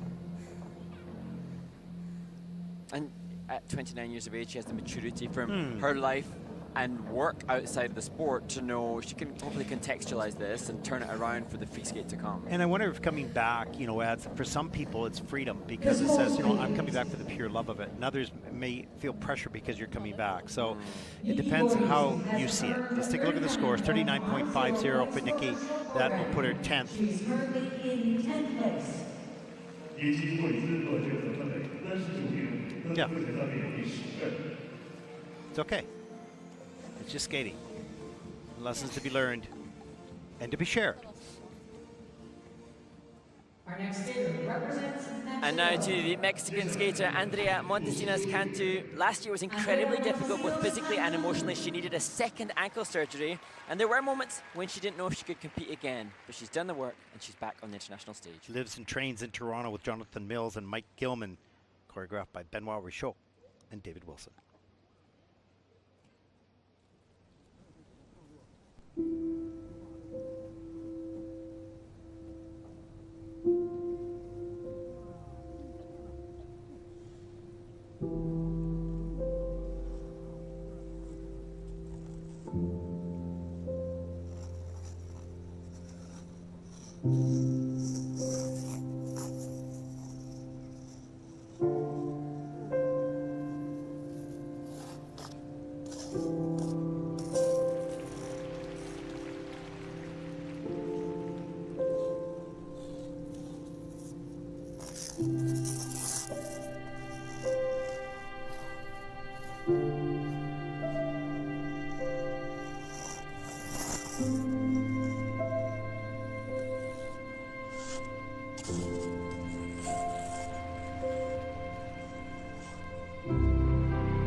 There, her training mate and friend Donovan Carrillo supporting Andrea Montino Canu. And interestingly, upon watching that, of course we can dig into the technical analysis of what happened, but there were moments when I was so engaged in this choreography by Benoit Richaud that I forgot what actually happened in the jumping passes. Yeah, me too. Yeah. And it has The music was building in tension, so was she. And you got caught up in that. And it has all the hallmarks of some of Benoit's great work, the costume, the musicality, the music edit, and the contemporary body movement. But I was lost in that from Andrea, and she doesn't have the technical difficulty that others have, as we see the triple salto. But I was taken away there. Yeah, just outside the circle a little bit on that takeoff and has to step out. Look at that. But she stayed true to the choreography, didn't she? And it's that little detailing. Yeah, it might be a 2-foot glide, so you could argue it's not showcasing edge work, but it's the subtlety which I so appreciate, and it's that subtlety and those little details built together in abundance that distract me from the sport towards more of another. Really enjoyed that. You see the layback spin at the end of the program in a level 3. Missy, just one of the features there. The flying sit spin in with no score. And actually now, because she did such a wonderful job of distracting me because of the beauty of the movement, I'm now thinking, what happened to the flying sit spin? Where did that go? Yeah, exactly. And Andrea, I'm sure, wants us to shout out to her coaches, Jonathan Mills and Michael Gilman. Mikey Gilman, she said that their emphasis is on enjoying the journey and appreciating the little moments in training. And that's something that her training mate, Donovan Carrillo, has mentioned as well. Coaches that appreciate beyond the sport. It's very lucky to have that kind of influence. Short program scores for Andrea. Season best, 53.59. Without the flying sit spin. And that'll put her in 4th. It's still no score in there. Wow. That's how engaging that program was. Yeah, I'm glad the judges loved it as much as we did. Yeah. Yes. Many steps along the way. Yes. And hey, we weren't Our next working 2 video days ago. represents Hong Kong, China. And now to the skater representing Hong Kong, teaching Chan. And this skater started university just 2 weeks ago. A full schedule on her plate. Well, she was born and trains in Hong Kong, coached and choreographed by Craig Heath. She placed 4th at the recent Asian Open. I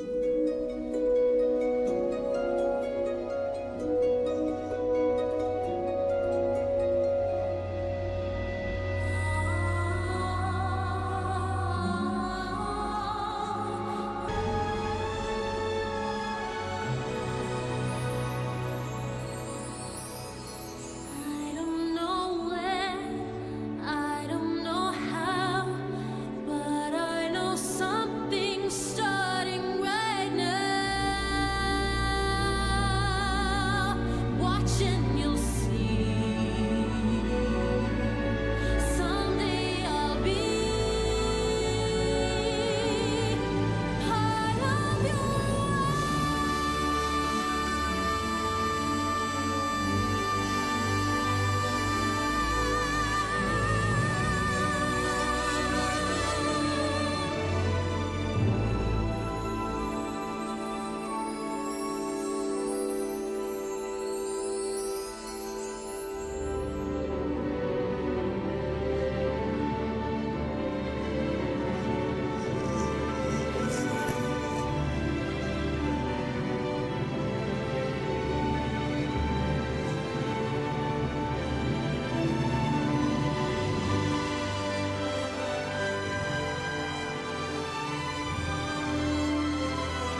Ti Cheng Chan representing Hong Kong. What a shame. Triple toe, triple toe. Yeah, great start.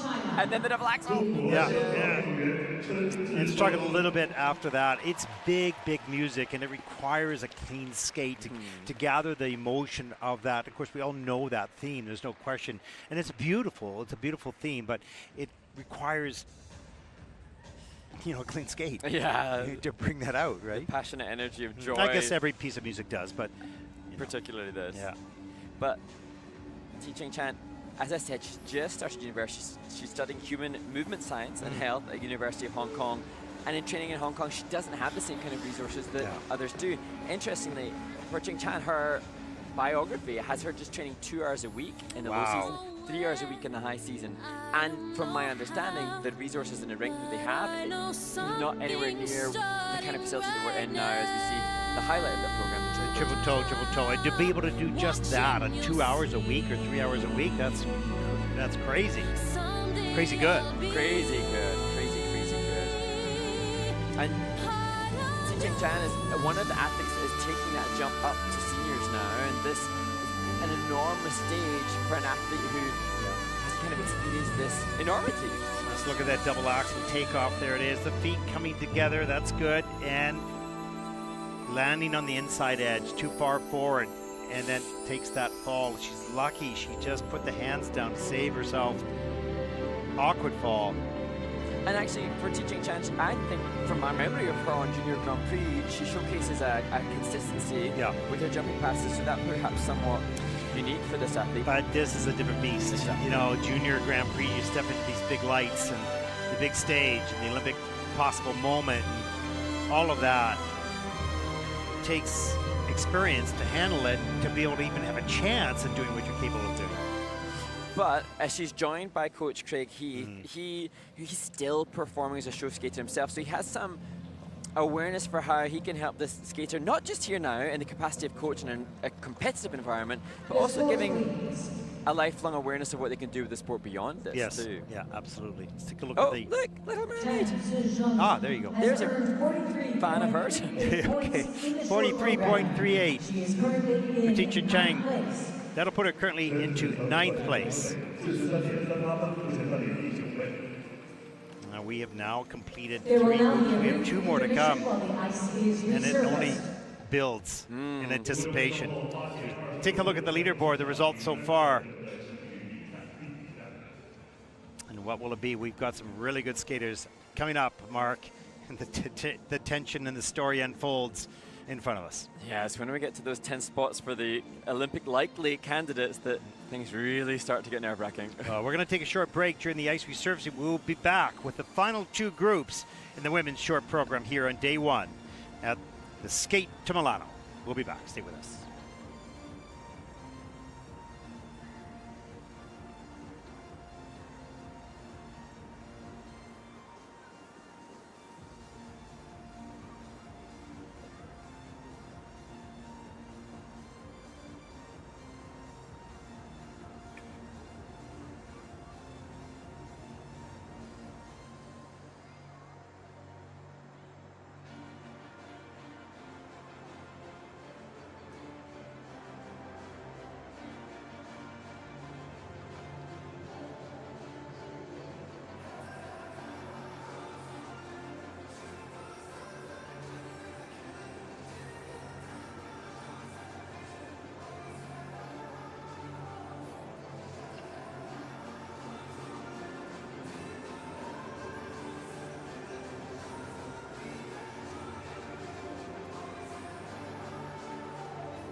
穿国旗和冲锋衣在城市里冲锋，奔赴风雨中，在山林里迷路，看寻山药。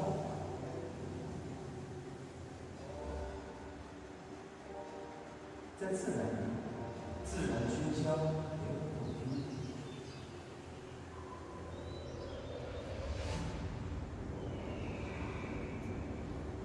翻过一座山，看寻一处景色。这里没有万年的烦恼，只有天上画着的星为我们指引方向。无论你在哪里，在做什么，自然都会诚挚的邀请你们的服务。与摩西河一起奔赴自由。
Welcome back, everyone, to Beijing, China. The first day of competition in Skate to Milano.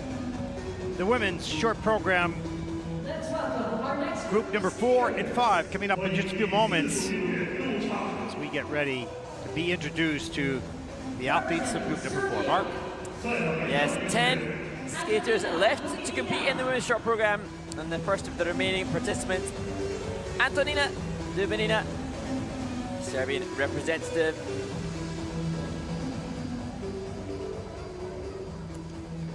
Representing Cyprus, Stefania Yakaba. And now to the Cypriot skater, Stefania Yakaba. It's her first season in the senior ranks. Representing Estonia, And then to a skater who celebrated their 25th birthday just a few days ago, racing out. Blowing kisses, enjoying the moment. Absolutely. Christina Liskaya.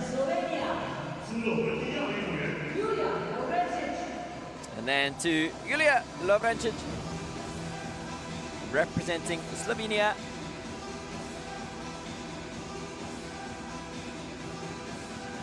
representing Moldova, Anastasia Graasha. And then the Moldovan skater, Anastasia Graasha.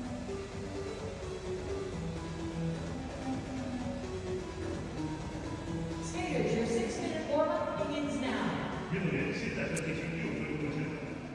And the number that we have in this event, the 25 participants, dictates this groups of 5. You can have 6 skaters at most in a singles warm-up, but we've been treated to a nice group of 5 in each of the 5 warm-up groups throughout this event. Well, as we take a look, I mean, we talked about this a little earlier, we are early in the year.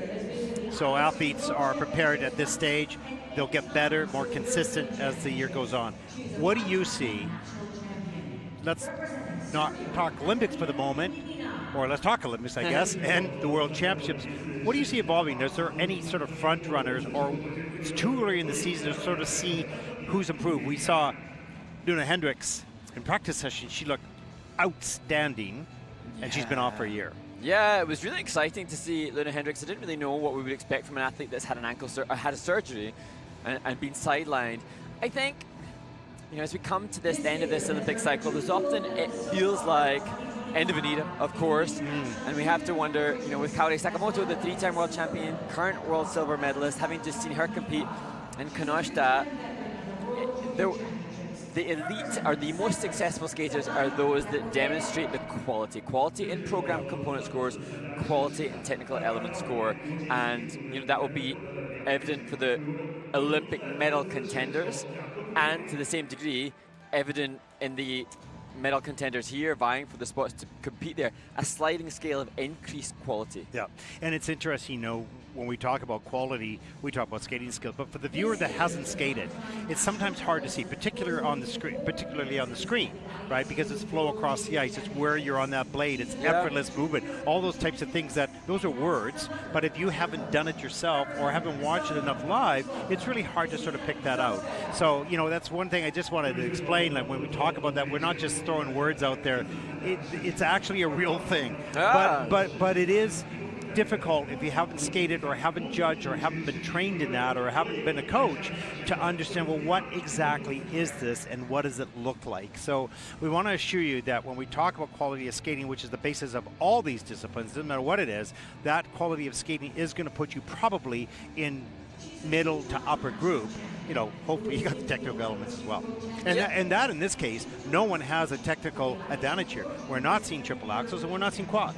We're seeing quality skating and triple combinations. So you got to deliver what you can, and then you got to do it at a high level. And I think for us to try to quantify what is the quality, you know, the judges do have the very clear criteria. We can read those words on the page for the judges, but we have to appreciate, for those that aren't familiar with the sport to the same degree that the elite athletes and elite coaches are, it is a little bit harder to ascertain that. But the judges will have a built-upon understanding of what is skating skill quality based on a lifetime in the sport. And we've talked about it throughout the season already. For us, who have committed our lives to it, when we look at Anastasia Graasha right now, the length of each of her glide, we will be able to assess what component score she will fall into. The landing, so the triple flip, which she's just done, was okay. It was a +1, maybe a base triple flip. That's our immediate assessment based on the criteria that we comprehend. As we look towards the likes of Luna Hendricks, who is a former world medalist, we will see better takeoff, clearer air position, better landing position. Hopefully, if she's Yeah, I was just going to say. hopefully, Hopefully, yeah. But that's based on the default criteria, the way they move. And let's remember, where do the judges sit? Right down an ice level beside the boards. It gives them a bird's eye view, if you will, of all those qualities that we were talking about in the grade of execution, the speed, the flow, keep away from the toe picks, you want that running edge, all those types of things. They see it, they've been trained to see it. We can see it because we spent our life in it. We can see it even on the screen. Yeah. You can't necessarily see the speed. I think in the future, AI will be used not as a judging thing, but to be able to measure the speed and the flow and the distance traveled, or whatever the case may be. And the ISU is under experimentation with the AI. They're going to do that, I believe, in Angers on the France, not as in the main event, but just as not as backup, but just as an experiment. So I think that AI is going to. It'll be interesting to see what they use AI for, or if it has any value. Yeah. We'll find out. But at least they're doing the research. That's good news. And I think that as we look at Yulia just popping there on the triple loops, we can consider potentially the impact of kind of mechanical robotic analysis of the technical element score, but perhaps given how much flow and glide and speed dictates the components score, perhaps there'll be a way in which to showcase mileage across the ice. Well, look, also you've got the speed going in and the speed coming out, and you want to, and they're trained to, and they hope to have the same speed coming out as they do going in. They certainly do on a throw. Yeah. They have more speed on the landing. But how do you measure that? That's just by a feel for the skater and the eye of the judge and the eye of the coach. But with something like AI, you might actually get a number. And I remember when we did the World Championships in Saitama, Japan, they had on screen assessment of the height and length of some of the jumping passes. So that's at least something tangible. However, that's tangible perhaps for those that are less involved in the sport, that haven't devoted their whole life to it. For us, having watched the squillions of jumping passes that we have and seeing the millions of crossovers of basic skating skills that we have ingrained a kind of assessment. Did you say squillions? I think I just did. I'm not sure what that is, but anyways, Lots. Here we go. Yeah. Well, it's interesting, and that's what we're talking about, Vision 2030, new ideas, new tools to help analyze the sport more accurately, perhaps. We'll see. As we get started on group number 4, women's short program, day 1 of competition here, skating to Milano. And the starting order based on world rankings. So effectively, we've got the skaters ranked 6th to 10th in regards to the world rankings in this competition now, but they all want to be top 5 when the competition is concluded.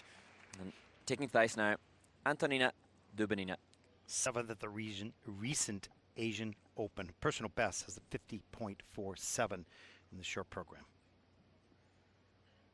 That was earned back in 2018, so it's been a while.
Well, Mark, a few troubles in the first two jumping passes, a little under rotation. The judges or the technical panel will be taking a review of that. We'll see what unfolds there and breaking a little bit at the waist. But some other nice aspects to this program for sure. Gets the double axel done and change combination spin level 4, step sequence just level 2. Yeah, but Antonyina Dubanina, representing Serbia, had said that she's going to try to enjoy every moment of this competition and wanted to skate honorably representing her country. And I thought actually she did, whilst based on what we saw in warm-up, she does hook the leg and the leg wraps a little bit. Yeah. She did well to stay on her feet, albeit the rotation is an issue. Absolutely. And how interesting that she wants to try to enjoy. And that is the thing. Everybody says, enjoy the moment. But what does that mean? We're not stepping out there by yourself on mid-ice, because you can have that in your mind all you want, but when you step on that ice, it's a different feeling. Let's take a look at the Lutz here. A little bit forward on a lean, and you could see that is downgrade, not just under-rotated, so that's good for her. Follow this up with a triple flip, and you can see the legs a little bit tighter on that, but that is in at an under-rotation as well, so losing some points off the base value, the first two elements. Yeah, and there some of the camel spin features. She actually had a lovely landing position, but it's just the glide that the landing position incurs, trying to cover more ice every time. Cover more ice, cover more ice. You know, the thing is with the toe picks at the front of the blade, you want to use that for toe jumps only. Yeah. You don't want those picks touching the ice the rest of the way, because it's going to slow you down, and then you have to work harder to get back up. So you want to, that's what we talk about, running the ball of the foot and that glide, because there's nothing stopping it. No. Right? Those toe picks are great for jumping, but they're not good for much else. Trying to have real command and mastery of the blade is the objective. The scores, please.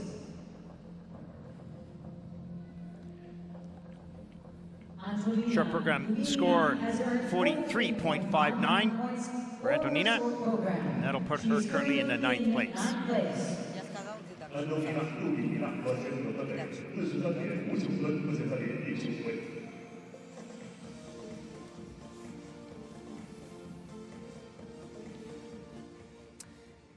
And now to a skater who's so delighted to be here in her first season in senior. She qualified for the Youth Olympic Games in 2024 in Gangwon, but got injured days before the event and was forced to withdraw. 17 years old, now trains in Dubai, 22nd of the Junior World Championships last season. A personal best is a 55.45, winning that at the Junior World Championships last year.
Well, just 3 points off the lead technically with this program, Mark. Yeah, and Stefania Yakaba said that she hoped to do everything possible to make her Olympic dreams come true, and she has just gone out and laid down a very, very clean skate, arguably actually, based on what coming into the event, probably the cleanest skate per skater, as per what we've seen from them. She doesn't have the same quality of components and grades of execution that we've seen from others, but that was, I think, a fair reflection of the best that she can get. Yeah, you can see that smile and that feeling of relief coming off the ice for doing the best that she can do under this, under these bright lights. Look at the focus right off the top of the program.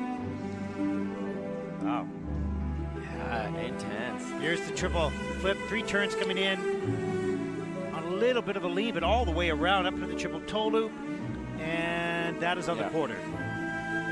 Lovely angle to see that outside edge, lots on a huge lean. At least the feet look like that. Straighten it up in the air, and that is clean for them. That's okay. And actually, you can see from these shots, an example now, how much travel that there is on this camel spin feature. Pretty good centering, and that will play into the grade of execution. Speed and position could be clearer and faster, but the double axel is all good. Yeah, 7 elements, 6 of them are in the plus GOE, so she's gaining points on the base value of each one of those elements, of the 6 elements, and losing a little bit on one. This was great. Yeah. The twizzle in the sit spin position. Traveling so across hard the ice. to do. Yeah. Into the body movement. That's crazy. She said that she's like the evil side of this nutcracker, but you can't, evil though it may be, you can contain a smile as broad as that when she skated as well as she has for Stefania Yakaba. Celebrations all round.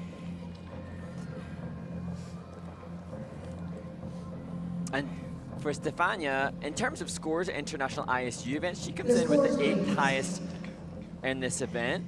Personal best though, 55. Yeah. Beat that. Yeah, she is. This is going to be a good score for her as we take a look right now. Short program score here. Beijing. In 3rd place. 59.37. The smile starts to build on her face, and that'll put her currently into 3rd place. Wow, nice spot to be. But a number of really good skaters yet to come. Our next skater represents Estonia. And now to a skater who has dreamt of coming to Asia for years, and having turned 25 on Wednesday, she's enjoying celebrating her birthday week, representing Estonia. Christina Liskaya. And she will skate to My Love for her short program.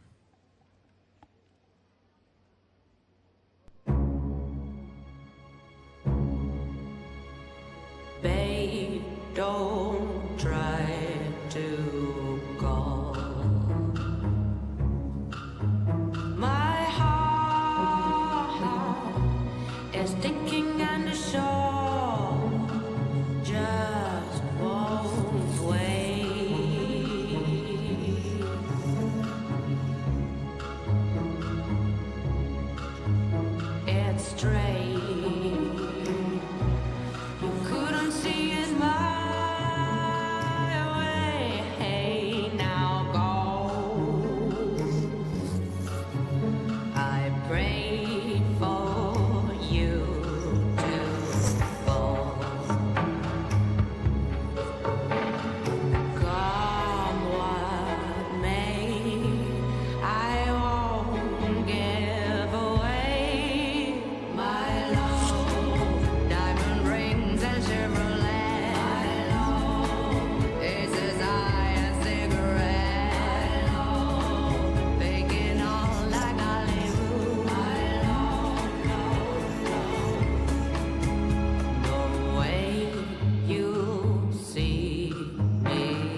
Well, some great choreography off the top of the program. Smile in the face of this young woman after that short program.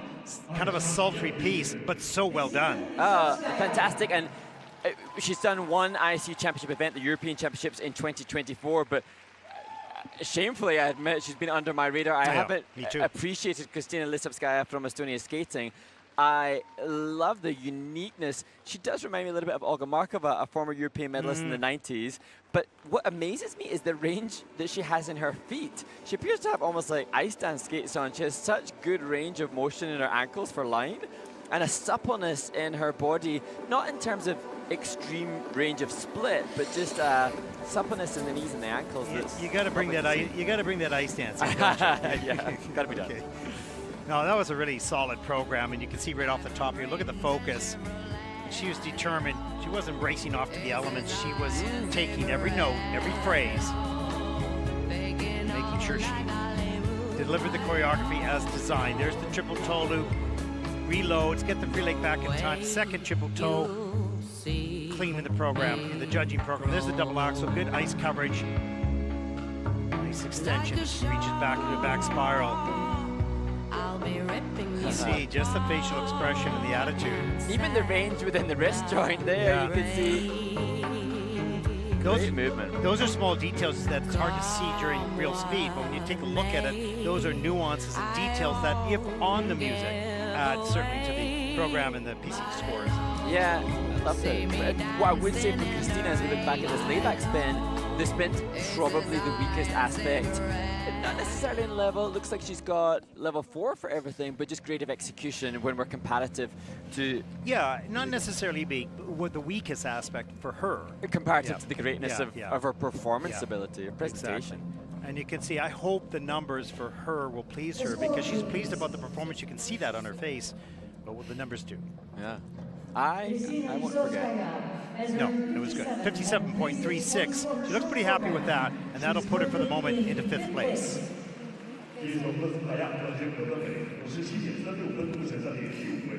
And there you look at the top 5 skaters in this event, with 7 to come. How interesting to see the last-minute adjustments to the dress for Julia Lavanchic. Spela Lavanchic, invigorating her to have a great skate. Slovenian senior champion, 36th at Worlds, at Junior Worlds, 22nd at European, 32nd at Senior World Championships last year. Lots of experience, ready to go here as she skates, hopefully, to Milano.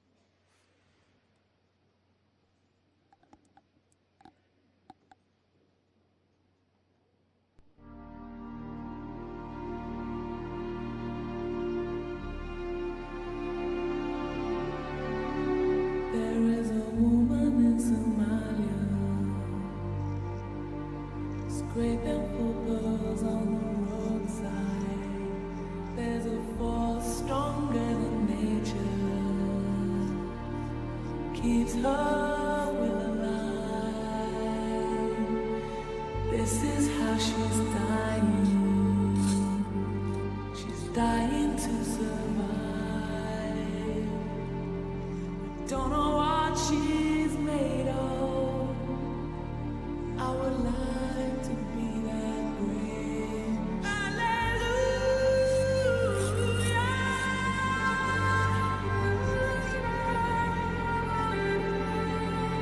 Hallelujah.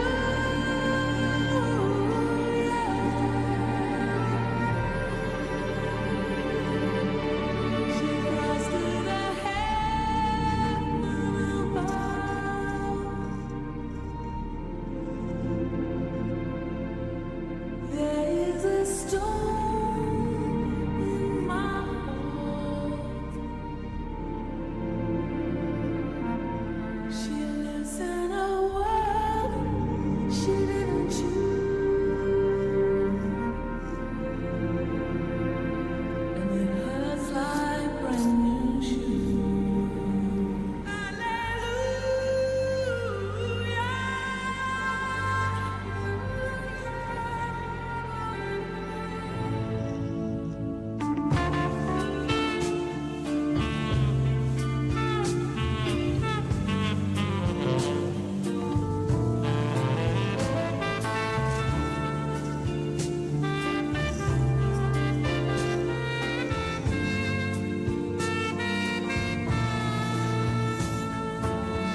You know, Mark, in some programs, I always get this feeling, and it's very rare, where the choreography is the musical conductor, that it comes, that the music is being directed by the body movement.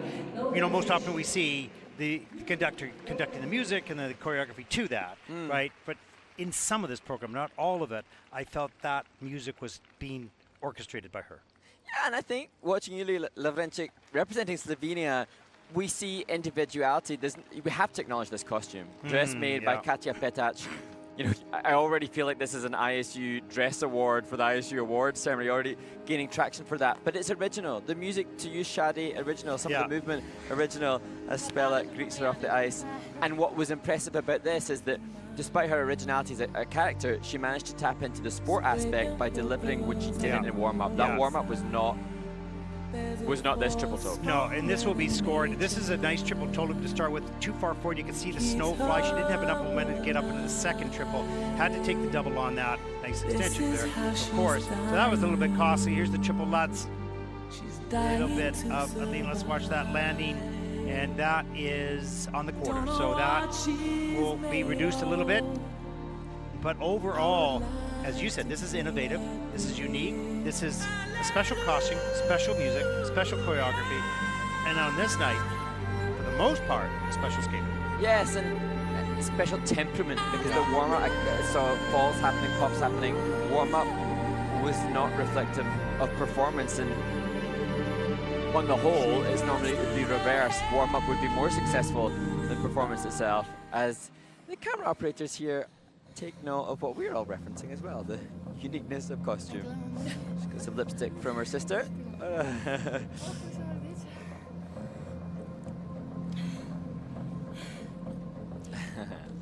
There's a family album picture right there. Yeah, mom and dad with tears in their eyes at home, perhaps, if they're not here, looking at two of their children in a special moment shared. For parents, it doesn't get better than that. Let's take a look at the scores. He's the best, 51.94. Reflective of that program, I think, Mark. Yeah. And that'll put it currently in 8th place.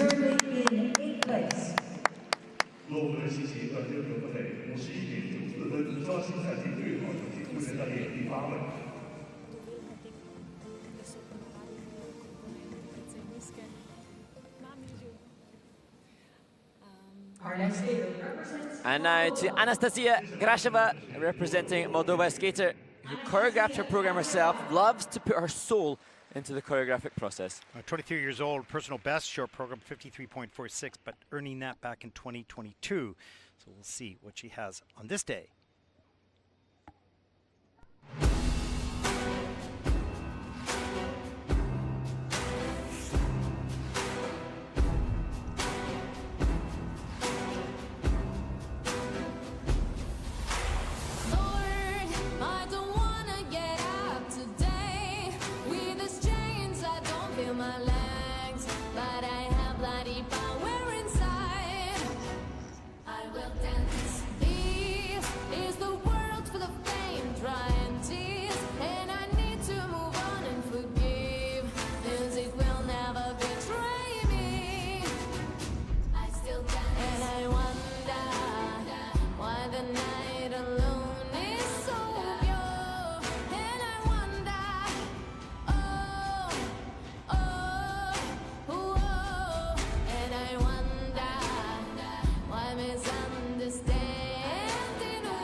Well, Mark, some of the troubles in this program, or at least in the jumping passes, the rotation position, open in the air, rotate slow.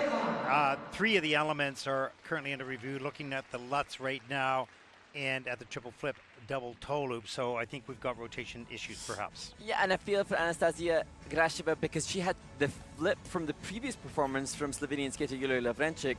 I felt like Anastasia had a much better warm-up than performance. And if you're going to pick, you'd rather have the result within what the judges are going to judge. And difficult for a skater who has experienced 2 world championships but hasn't experienced an Olympic Games. She wants that experience. And we'll just get a look back to see how that performance will impact how far she'll be from that potentiality. Yeah, a strong skater, but let's take a look what happens here in the air. There's the triple Lutz. Leg is wrapped, under rotated, and has to take fall. So that was costly to start the program with. The details of the fingers. Like a Latin ballroom dancer.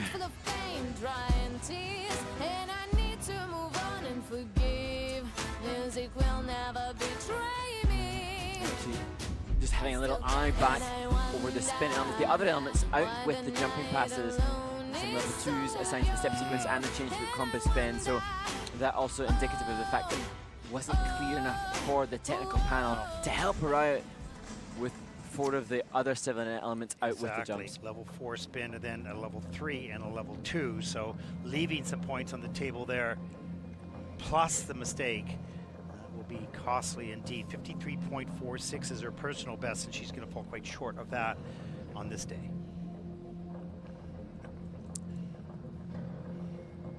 But for Anastasia, moving forward, free skate, she said that she loves to do the self-choreography, and hopefully she can pour that passion into the free skate yet to come after this point short program.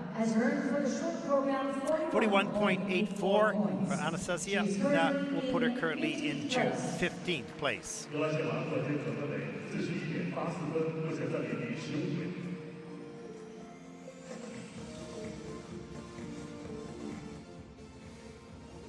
Well, here we go, Mark. Ooh. The final 5 skaters, and the story will begin to unfold after this group as to who holds the positions. But the free program, so much can happen. We've seen that, and I think we will see that. Yeah. But that said, we're heading now into a different kind of ether and different realm with this final group. These are the skaters that are coming in the top 5 world ranking places based on the 25 participants in this competition. So they have the expectation of achieving a coveted Olympic spot as Riza Gomez zooms out to the ice. Next to Slovakia's Vanessa Selma.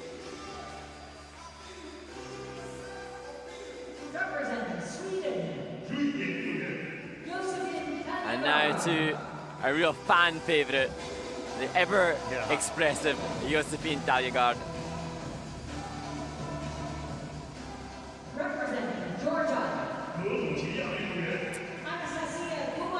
And now to the first of 2 very successful championship medal winning skaters, Anastasia Gabanova.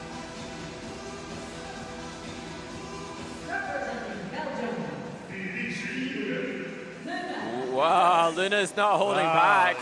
She is not jogging out, she's sprinting out. Gosh. Here we go. Ready to go. But she'll skate last. She has a bit of a wait after the warm-up.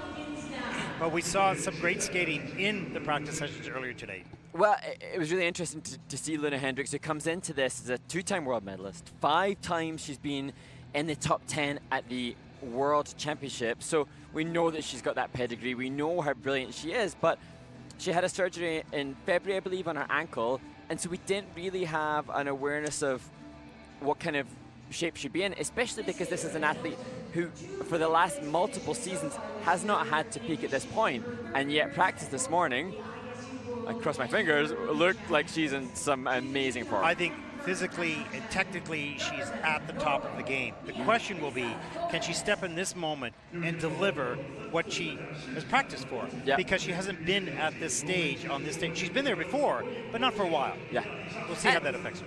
I mean, obviously there are 4 other women on the ice, all with the same aspiration of qualifying an Olympic spot, but certainly Lina Hendricks, who will be the final competitor in this women's short program, appears to have a more relaxed energy. But then I'm referencing it in comparison to having seen her at ISU championship events where she's vying for medals, and perhaps she comes into this self-assured, knowing her backstory and knowing what shape she's in. It's a new twist for her, really. You know, having been out that long and coming back, but maybe that fuels you even that much more. But we'll see what unfolds with these 5 skaters. World and Europeans 2 times each. Representing Slovakia, Vanessa Selma. You know, I have to say, I think it's very interesting. I don't know if you feel the same way, Mark. Whether we're watching juniors or whether we're watching this event or whether we're watching, you know, a challenger or a senior Grand Prix, it's like a hockey game. If you like the sport of hockey, it doesn't really matter so much the level. The game is still interesting. It could be 3-2 against skating in overtime. This sport is so beautiful that no matter what the standard of skating, it's still interesting. You still see creativity, you see innovation, you see some great athletes that may not be at the top of the world, but still create a really good competition. And I think, as we see Josephine on screen now, we also now have a connection with some of these athletes. We have seen the likes of Josephine on screen now at multiple events. The skating fandom is more familiar, and so then fortunately or not, then we start to have some emotional desire for them to have the skates that we all want. And that, you know, the same applies now for Anastasia Gabanova. Interestingly, Ted, in all the practices that I've seen this week, she's been in her black training gear. Now she's costumed incredibly, makeup and the... And isn't it so funny, because when we watch the juniors or the seniors in this case, when they get off the ice and they put their tracksuits on, sometimes they're hard to recognize because we recognize them here in this outfit. Yeah, and this is this environment. A statement piece for a skater that wants to make a statement that she is back in contention. Her best result at the World Championships was back in that Olympic season. She was in the top six in the world in the 2022 last Olympic cycle. Since then, she's been outside of the top 10, and of course she had that torrid short program in Boston at the World Championships in 2025, thus not making the qualification spot for the free skate. And part of the reason that she finds herself here. As well as the 2024 European champion, making her the first Belgian skater to win the European. And as we reference costume, this is a skater, Luna, who has won the Best Costume Award at the ISU Skating Awards back in 2024. Wow. You have to wonder what's going through her head and her heart right now. Not only her, all the skaters, of course, but those that have traveled perhaps a more difficult pathway over the past season. Well, I think of, and I apologize here, Ted, if I make an incorrect, factually incorrect statement, but I'm sure that I feel like Lina Hendricks previously had a back injury 2 Olympic cycles ago that potentially ruled her out of the games. I need to check on that. But she has been through the roller coaster, and she's also been quite vocal about the mental health challenges of competing with the pressure of then becoming a champion and having to fulfill that role. I could be completely wrong, but I feel that she seems happy in this kind of I've got to prove myself role again. Yeah, it's like she might have been, she was always the hunter, trying to get to the top, but she was also the hunted. Yeah. She had the pressure of being up at the top. Now this is a new slate. She wants to prove to herself and to the world she still belongs. And she does. Just the energy around her being, it's giving me confident vibes, it's giving me self-assured vibes, and that's essentially what we want for all the athletes, self-assurity. You know, irrespective of how much we know them, how much they've achieved in the past, everybody here wants a clean skate. Everybody on this stage, the skate to Milano, the Olympic dream is burning for these athletes. The fuel is on the fire for them to try to achieve what they dream of. Some of them have achieved it already. Some of them are Olympians. Some of them haven't got that tagline, but everybody wants it for 2026 in Milano.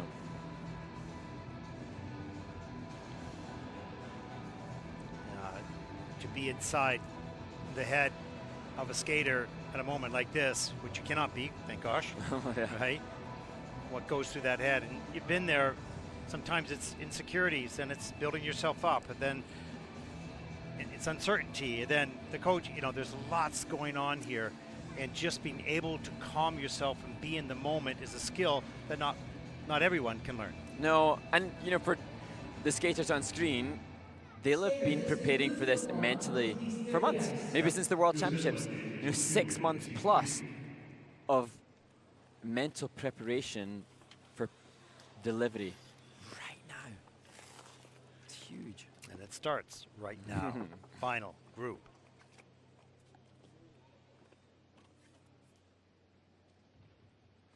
Our next skater represents Norway. Opening this final group, Norway's Riza Gomez. 19 years old, born in Mexico, but moved to Norway at the age of 2. Norway's senior champion, 12th at European, 29th at Worlds last year.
just lay here? Would you lie with me and just forget the world? Mark, that was simply lovely. In the moment, at the moment, she most needed it. For me, Riza Gomez's performance there is just such beautiful, beautiful music, but she just appeared to skate with such an honesty. It just felt like she was totally transparent and open to the human that she is. It's not as refined as some we've seen or will see. It's perhaps not as intricate composition, but it was just honest and refreshingly beautiful. I thought it was beautiful. And such a great moment because she did not look out of step on anything. No. Everything was solid. She looked comfortable. She looked confident. And she looked to enjoy the moment. And when that all merges together, that's what you work so hard for. It's the elusive clean program. It's everything that we as fans of the sport want the skaters to feel and experience. Triple toe. Great flow. Up into the second triple toe loop. Soft knees. Good extension of the landing. Positive GOE. No doubt about the rotation. Yeah, there's only one review. interesting. And the flying sit spin again. There's another athlete, the Mexican athlete who had no flying sit. So we'll see if we see this on the replay. Yeah. But that, look at that. That's, to me, that's absolutely everything. That, as a fan of people at skating, that's just the best to see. Yeah, and she might, her personal best is 55.09. She's probably going to beat that. She will not even know that she didn't get a score on that flying sit spin because the number will be bigger than she's ever had before. But what would it have been with that spin? Probably another 4 or 5 points, or probably 4 points more, which would make a significant difference, or a difference in her placement for sure. And we'll see. Riza Gomez comes into this event with the 6th highest International Skating Union score, so she's on that periphery of making the top 5 competent places. Let's take a look, 59.30. She's thrilled with that, not knowing she'd have a couple points on the table. Well deserved to be happy in the kiss and cry after that speed. There she is, puts her into 4th place, and the plot thickens.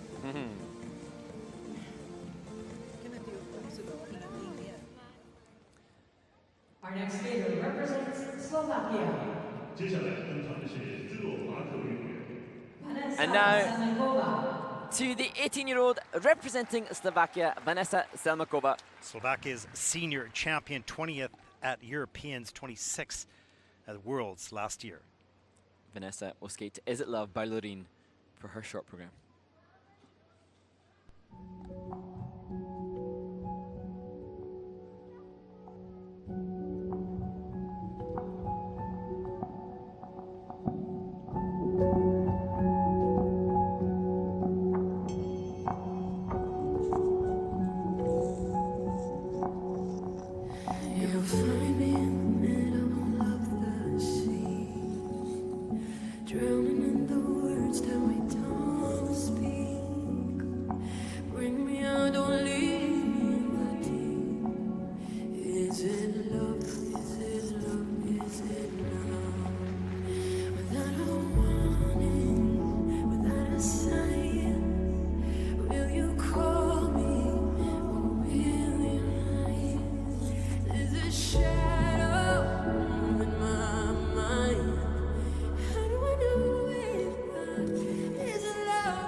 Nice music, nice program.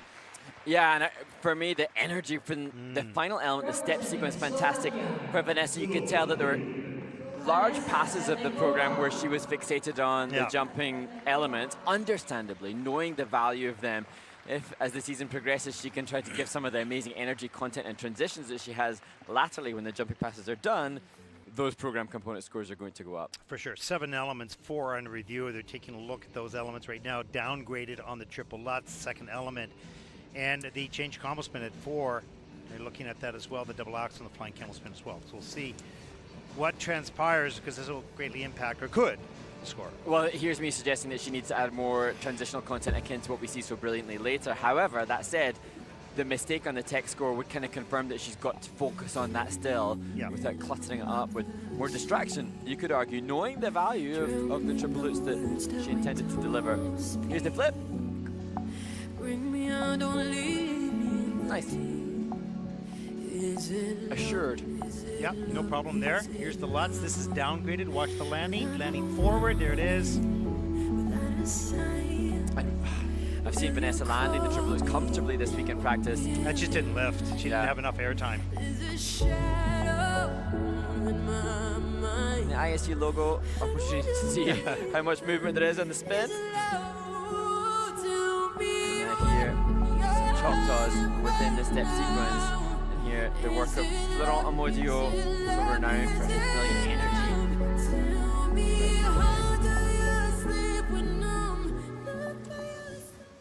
But you know, and she knows that those elements took her perhaps maybe not out of contention. We'll wait and see what the score is, but you know, she has a 53.34. This is going to fall quite short of that and put her a little bit behind, quite a bit behind. And we did say at the top of this program that for most of the women competing, they've got a similar planned program content.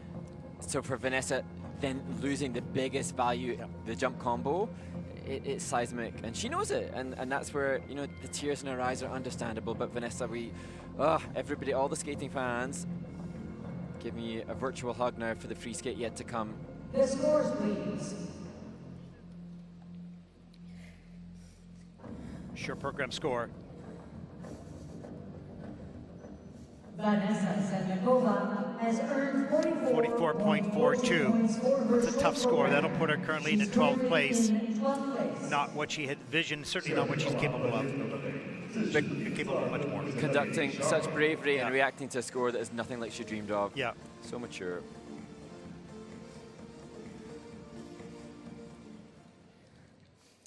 Our next skater Well, now, Sweden. to one of my favorite creative skaters, Yusf Taligard from Sweden. 30 years old, Sweden's senior champion, 17th at Europeans. She trains in Gothenburg, Sweden. Yusuf said that over her 25-year-long career, many people have doubted her, telling her why she wouldn't succeed, which started to convince herself that she would fail too. This program, To Survivor, is a stand-up to that notion.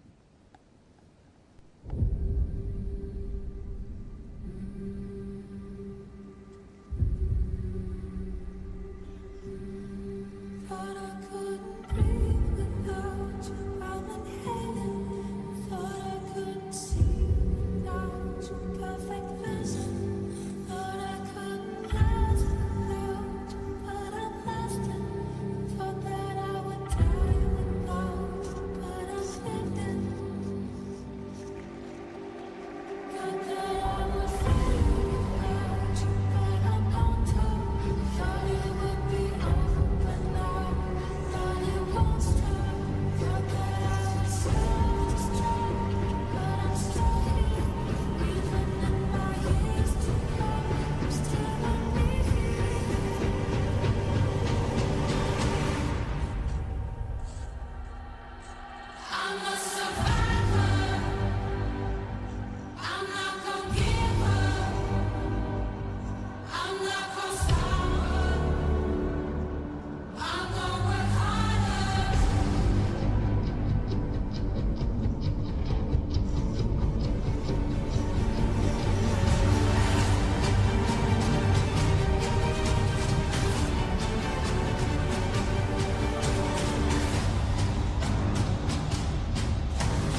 Okay, Ted, I've got so much to say. Okay, carry on.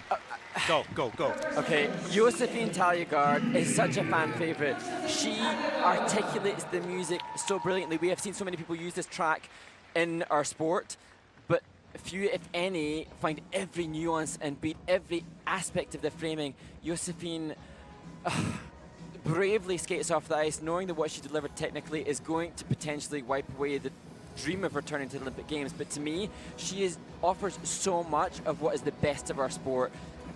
Creativity or musicality in abundance. I see why everybody loves her. I love her. I think she's got the most phenomenal potential career as a choreographer, but I'm just a bit gutted that she didn't land the jumps the way that we needed her to. Yeah, no, there's no question. When we take a look at the elements here, pulls this free turn around the circle a little bit too far, picks to the inside, and although she gets around it, she's on the quarter, she has to step out of it and go down. But she is innovative. Look at that fly.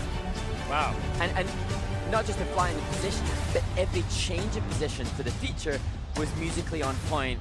Double axel, and this too done, but tight, maybe on the cue. It's clear, yeah. But this is not. We need the points. We need the points. But you know, I don't know necessarily if she'll be rewarded with points for the level of composition and presentation skill that she has, but she's in the sevens. She's in the sevens, in the mid sevens for PC. That's a good score, even taking into consideration the technical. Yeah, but I argue that from a composition perspective, she's one of the best in the world. Not from a skating skills, and maybe not even on this occasion for a presentation, but composition-wise, it's so good. So good. You okay? Got it for her. Because then, you know, I don't want to be wrong, but then the Olympic stage is the biggest stage of all, where more people watch our sport that don't necessarily watch it the way that the skating community does. They won't see what she brings, which is uniquely different. Yeah. It's special. She has a special quality, no question. But it's sport and it's art. And the mix is complicated. And you have to deliver it both to a certain level. We'll see what the score is here. Josephine Taligard has earned 54.19. That'll put her in 7th place. Take a look at the point spread. Well, she is 5 points out of 3rd. It's not so far off. 2 skaters yet to come. Our next skater represents Georgia. And now to the first of 2 former European champions competing, Anastasia Gabanova, representing Georgia. 22 years old, personal best score in the short, 69.81, earning that at the European Champs in 2023. And she would love to beat that score here right now.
Wow, that was a great program. She didn't back down from that.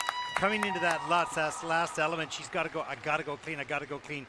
She had, looks like she had no nerves on that. It was great.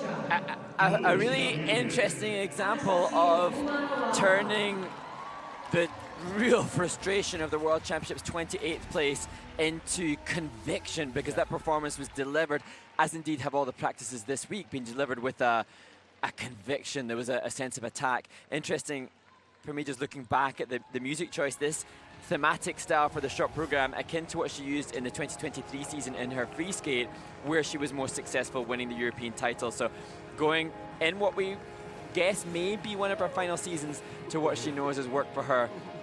Diving down a little bit inside the program, she's got a Q on the Lutz, she's got a level 2 in the change combo spin, level 3 in the steps, that's okay. So just a few points left on the table, but overall, a wonderful program. PCs, the 8s. Yeah. See this score rise. There's the triple flip. Nice, good flow, down on the knee, push up high, solid start to the program. And that push up to the triple toe was definitive. Yeah. That was this is clean, no debate, not cling safe. Yep, not giving in on this. You can see the smile on the face has a confidence and a bit of an attitude which you need in this program. And as you look at the finger placement, there is awareness of the composition and the comprehension of this. Just let's look. Yeah, that's on a quarter. That's fair, but good execution just didn't get the lift. Look at the joy. Well, here, again, that finger placement on point, but this is presentation. This is how the program is delivered in relation to the music, and so this is why she has the highest presentation component score above Petruian.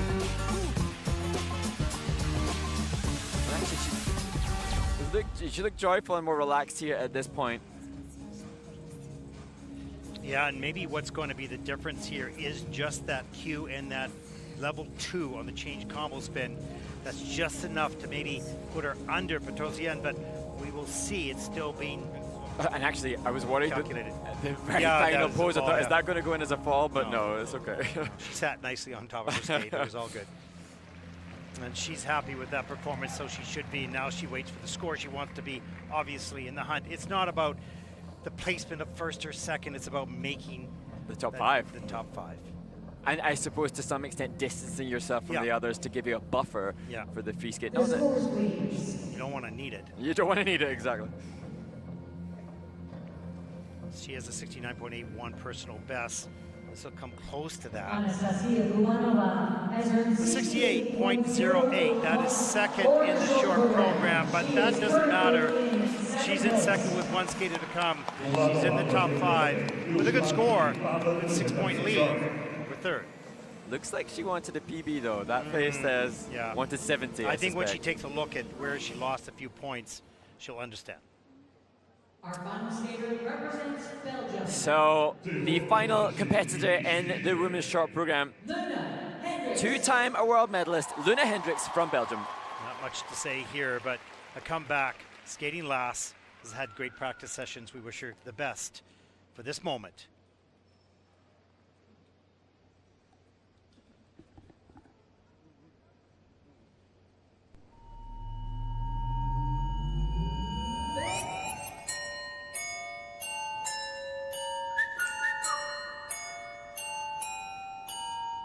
Hoy, cuando ya todo está oscuras, vamos a mover esta cintura. Yo estoy sintiendo el piso está caliente, que me va gustando, ven dame más. No me vengan a buscar, que yo no voy a frenar la locura de vivir.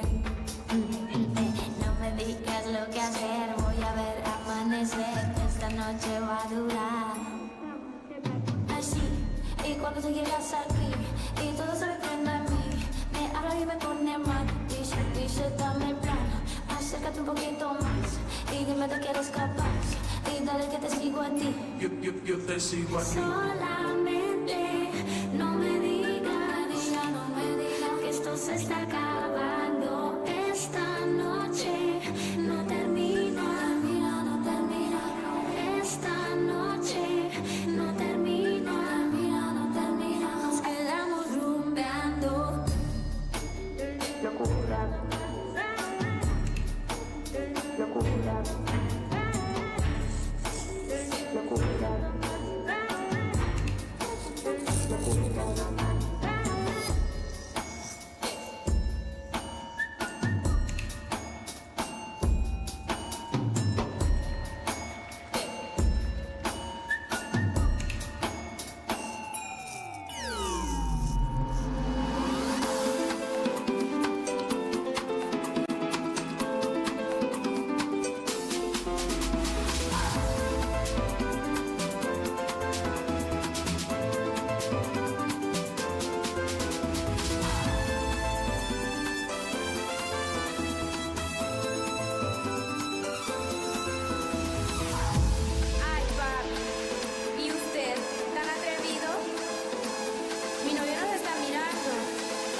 not what she was hoping. That's not what we have seen. Some mistakes, but her overall quality, she's still going to be in the mix. I think before this event, I would have probably understood and accepted a skate like that from Luna Hendricks, knowing that she'd had an ankle surgery, knowing that she hasn't been under the pressure of competition for such a long time. But we've had the good fortune of being here, seeing some of the practices, and during this week, what I saw in practice, that, oh my goodness, she's not just back, but she's back threatening with, you know, the Kaori Sakamotos. That skate isn't a reflection of practice. No, but we talked about that, is that you can't practice this moment, especially if you've been off the ice. And even though she has a tremendous amount of experience, you add all this up. And once that first mistake came, that was a bit of a struggle. But she fought through it. We'll see what her score is going to be, but she's going to be right in the mix there. Her overall quality is there. And the skating skill, the speed, the flow, the glide, just the best. That is the best. And I also, you know, what you've got to love about seeing Luna Hendricks back on the international stage again is, I've raved about Yusf Taligard as we see this triple flip. She gets the leg back. It looked good coming up into the second, into the Chimotolu. Just too far forward, maybe a little higher than she expected. And hand goes down. And then this is the real disappointment of having a mistake on the axle. Yeah, outside the circle, you can see on the lean, has to step up. It doesn't take the fall, so. Here, we saw, I think there were maybe 3 stationary dance block sections, which, you know, you could argue is an optimal from a competition perspective, but Luna owns her dance movement, and Luna brings, I was talking about Josephine, she brings something new to our sport as well, and I feel like, you know, we've talked about how to promote the sport. She gives us movement with the choreography from Andrea Salia that is uniquely hers, and I think it's very social media friendly as well. It is. She's very special, there's no question, and she's on her way back. We've seen the practices. She didn't produce what she wanted to in this program, but still pretty darn good. She has PCs in the 8s, so she's gaining a little bit on what she lost technically on this day, but the free program to come. And actually, you know, seeing her now in the Kiss and Cry, even the reaction to bad skate seems buoyant as well. The mental health energy that I'm getting is positive. Yeah, and I mean, I wouldn't even call it a bad skate. There's some mistakes. I mean, it's overall a good skate for her with her skill level, but some mistakes. 66.92, and that puts her in 3rd place. She's mixed the top 5. That's not an issue. And she'll come back, I'm sure, like the others, fight in the free program. That's a very encouraging score for the skate with the mistakes that she made. Ladies and gentlemen, this concludes today's competition. We wish you a safe journey home. Please join us tomorrow starting at 10 a.m. for more great. There you go, 68, 68, 66, 62, 59, the top 5 scores at 59, also in 6th place. So it really will be a battle for the top 5, and there could be changes. Yeah, I think the top 3 placements expected, but underneath that now with the remaining 2 spots, just 5 will secure their place in Milano. Are you exhausted? I am spent. But such respect and gratitude to all of the skaters in the women's, in the pairs, and the ice dance for showcasing to us the fruits of all the hard work that they've given to get to this point. It's a great sport, even, you know, if you've got, this is not the Olympic Games, but it's still interesting. It still has its highs and its lows and its great emotional moments and sadness as well. That is what makes up the sport, even on the junior level. You have that. The sport of figure skating is so difficult and so beautiful. Inspiring the next generation as we look back at the first performer right through.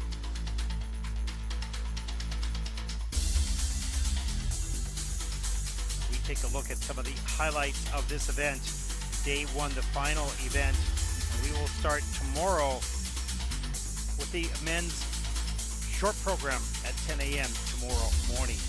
We hope you've enjoyed the coverage on day 1 here on Skating to Milano, as we see some of these unique moves, special people, extraordinary athletes. It's been a special day. Much more to come from Beijing. For all of us here at the ISU, thank you for watching. Good night, everyone.